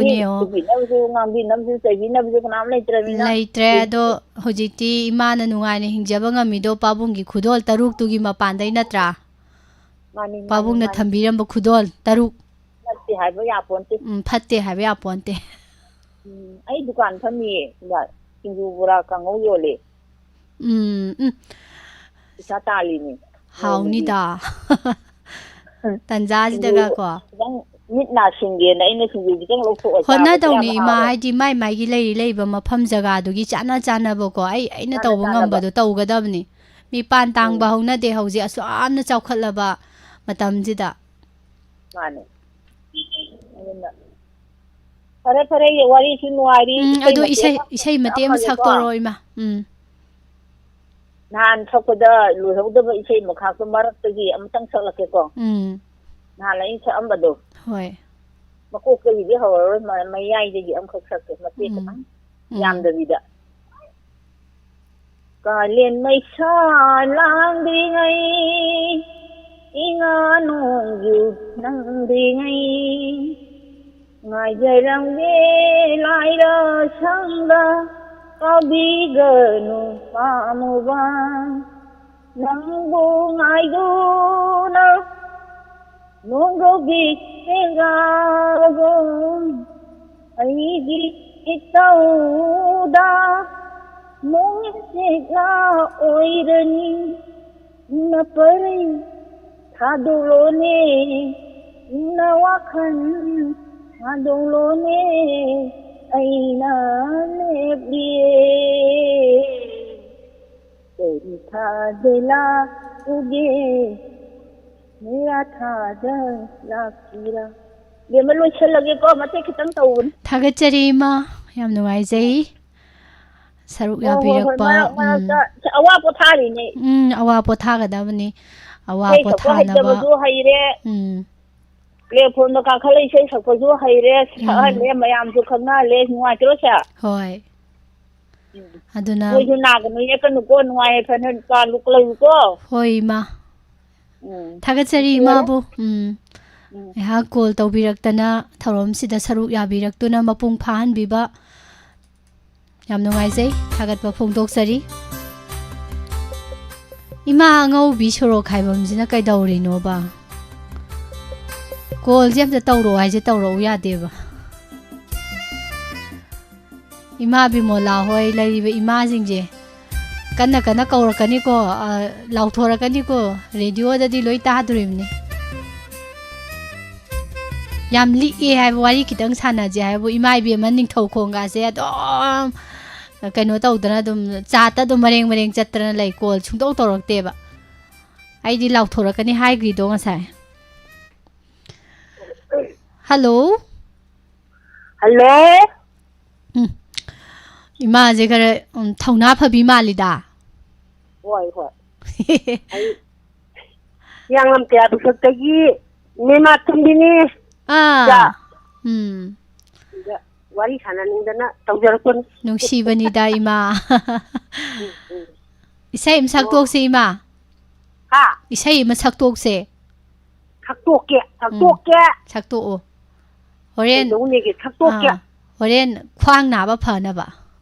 hoi khwang na ba bo aina phai je ko ye chi ngawi na pala kan da ne kano palaga chidi chihodaba makhung tiaga tawbado tha kayan tha tawbado adumai na taw lei le ba iche ko duwa jajing thoram jing ji ta ya ngai je ba haitare maru mapang ji mayam ma khangna re wa ngang ba haita ba ju haijare phone taw haita ba ju haire program mayam ji ta jara ga dagi tawsing ju leijare adum ji ti ro le ji thole ni ki bala Lai harau ba ju hore ji lai harau ba hora bai ma au si de hore mi manga ni kha harau ni lai harau ba ju koi sa ba ju am pam ja ba koi ji ngau ba ji khara pam ja ba hai ta tek sa do oi ba kum ma gi harau ba ni na ba au ado boile na ga lo koi ji jen boile do adu na ga mang ga tet pa ji ikai ga ba khangam de koi tok tam ni boi ni kai ga nam setto as imana hairaga mu ure ni mitta imana boiler palaga mu mitta mu ure eba hoi moina ma panja nam te podo koi na chali ba thaje tiga mana bi kai ga ban no jo haujiti adu ke ma thakte ge kwa saktoro ima saktoro ai sei jam pamjabane ba do phadi phajada ba sei je sangai ba sei ya ta ne do ai na di phajada mai ke sun phada bhai tare ado o khangde imana thokpa tawro la kham ne magi ko gi nizam ne mana sakpai sei khatang matau tamjara ke kholai khonda sudar ji yaudar se tamjar ke kai su kai de imana thokpa dum tawro hoi haujara ke Wahang amagi wakanda takum tike khanduna maram laina hindiban maram laina hindibani wahang amagi wakanda takum tike khanduna maram laina hingibani maram laina hingibani aina hati pa pamledana punchi se na tom ta jabani aina hati pa pamledana punchi se na tom ta jabani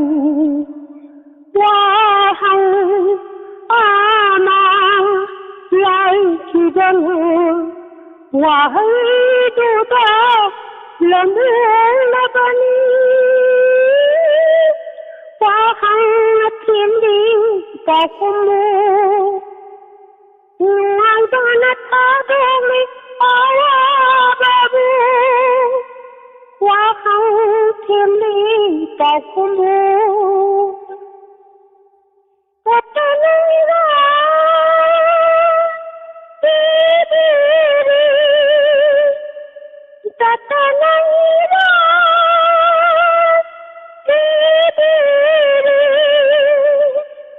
Wahu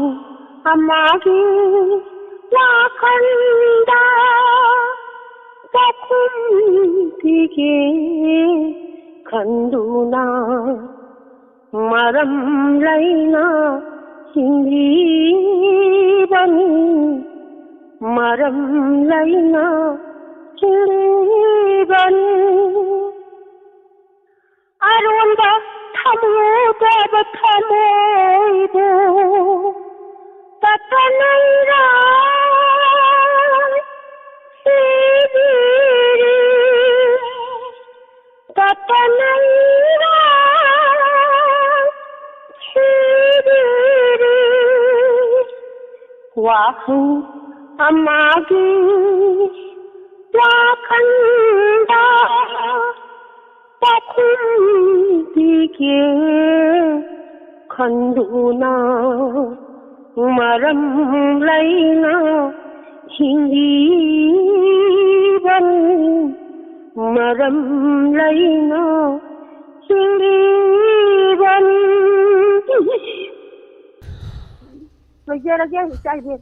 Hoi ma matamduda ima je sei tamjadana saksaramadi oja me mana phawbugum phawrom gadoribani tamhaudabagi imagi iral ne haitare ko phawdrija adubu hojikti phawre da wahong radio da wahong radio da phawre hojikti kaisu akoina kano tawjabagi natiko moidi uji kari haini hatara kano lebak irang ji matungina sei mai ji kaya kano tawdare bako mamang khakdi moina thaktirambagi sombirambagi akoiju khangjarini thajarini sei jinje moina tawtamteraga adudagi moide ide hudi college jina kemi helabra phawdi naina sum khanjari khallimne haidi oja singna sakpa isai di oja singi isai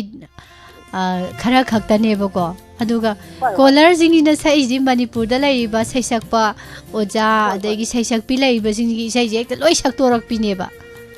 nomagi amam khan khan sakalak pare ba phawri ji kolar jing oire ba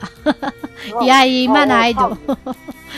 dum ko ding phawalai ne ba ko adune ba sai thamji yam khara ba yam nungai re ima su asidi thengnadana nungai ba haidi ngahak pothaminadana tawbasida tabiriba mayam gisu aduga ima gisu radio sida saruk yauri haibadum tang khangan bidana call tawbiraktana ko saruk yabirak pa nungai mamang kakju changai ge thengna garabane kano thengnare khange popa bung tharga leibado au yam nungai ye hoi marak thengnasi ima yam nungai thagachari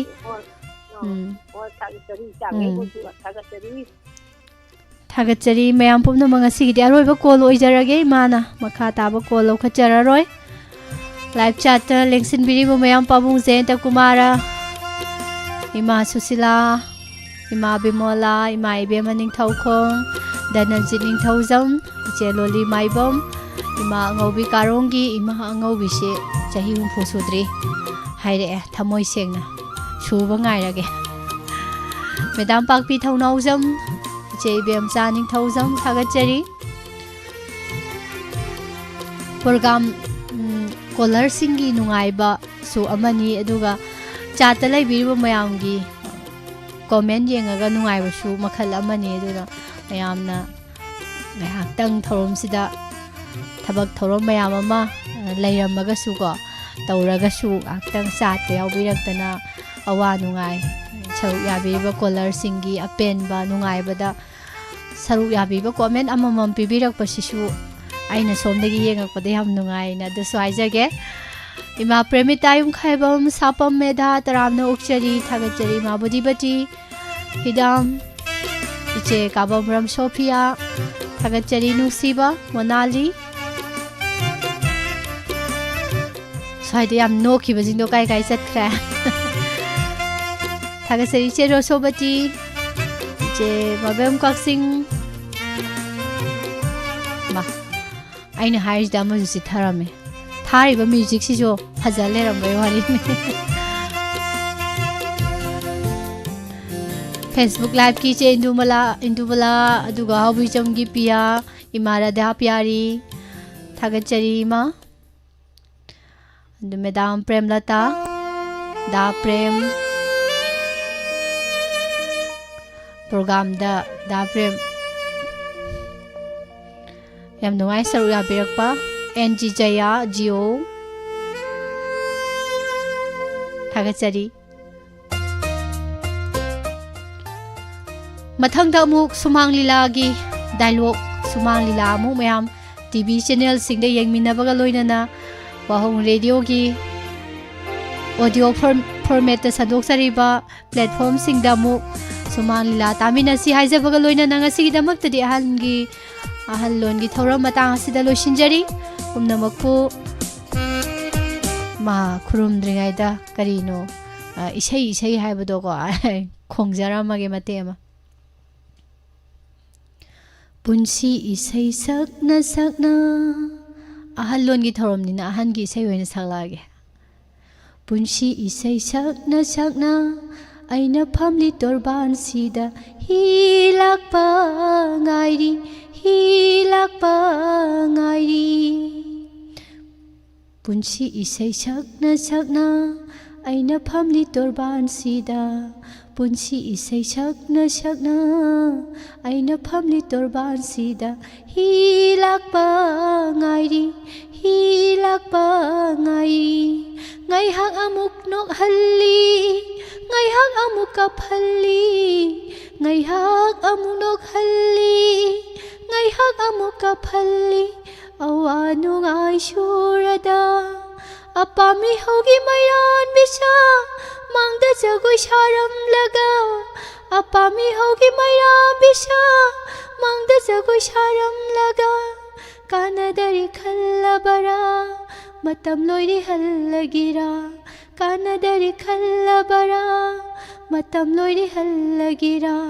Punsi isai sakna Aina phamli torban sida Hilakpa ngairi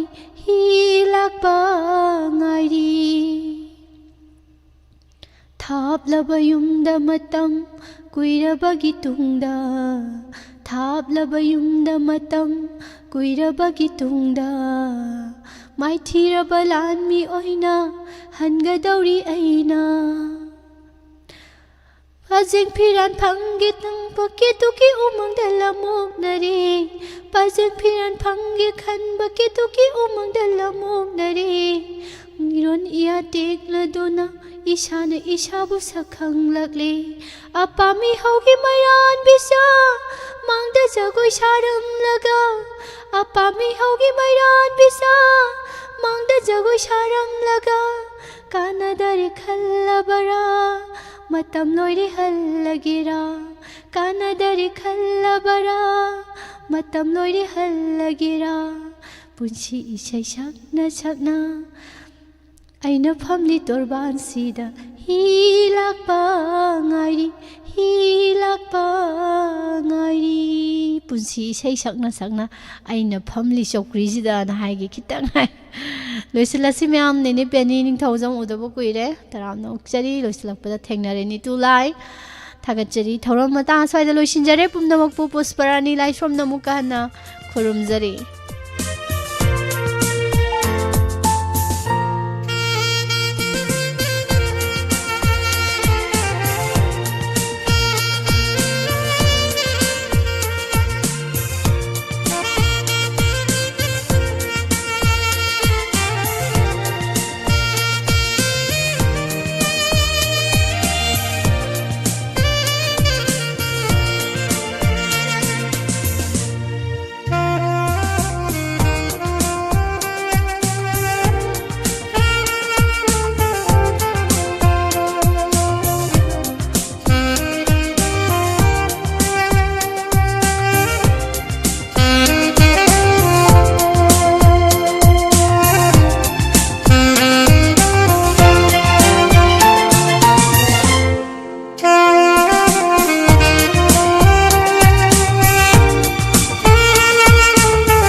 Lana Thoram Taibang Singze Loyaduna Miramlen Thaduk na Lairemlen Tenkraba Laifrakpam Arun Maiteina Mahaki Nuksizaraba Imung Manung Sagay Nate Kwai Punumapu Thaduk Piramlaga Hauke Basaichat Kungani Thoi Tha Ama English Singani Kunga Taru Phairenge Marini Chanba Sagol Sen Korogda Taibang Mapugi Sintha Loyaduna Sidaba Mapugi Laikonda Hinam Lainam Laigina Lainam Oina Tinkre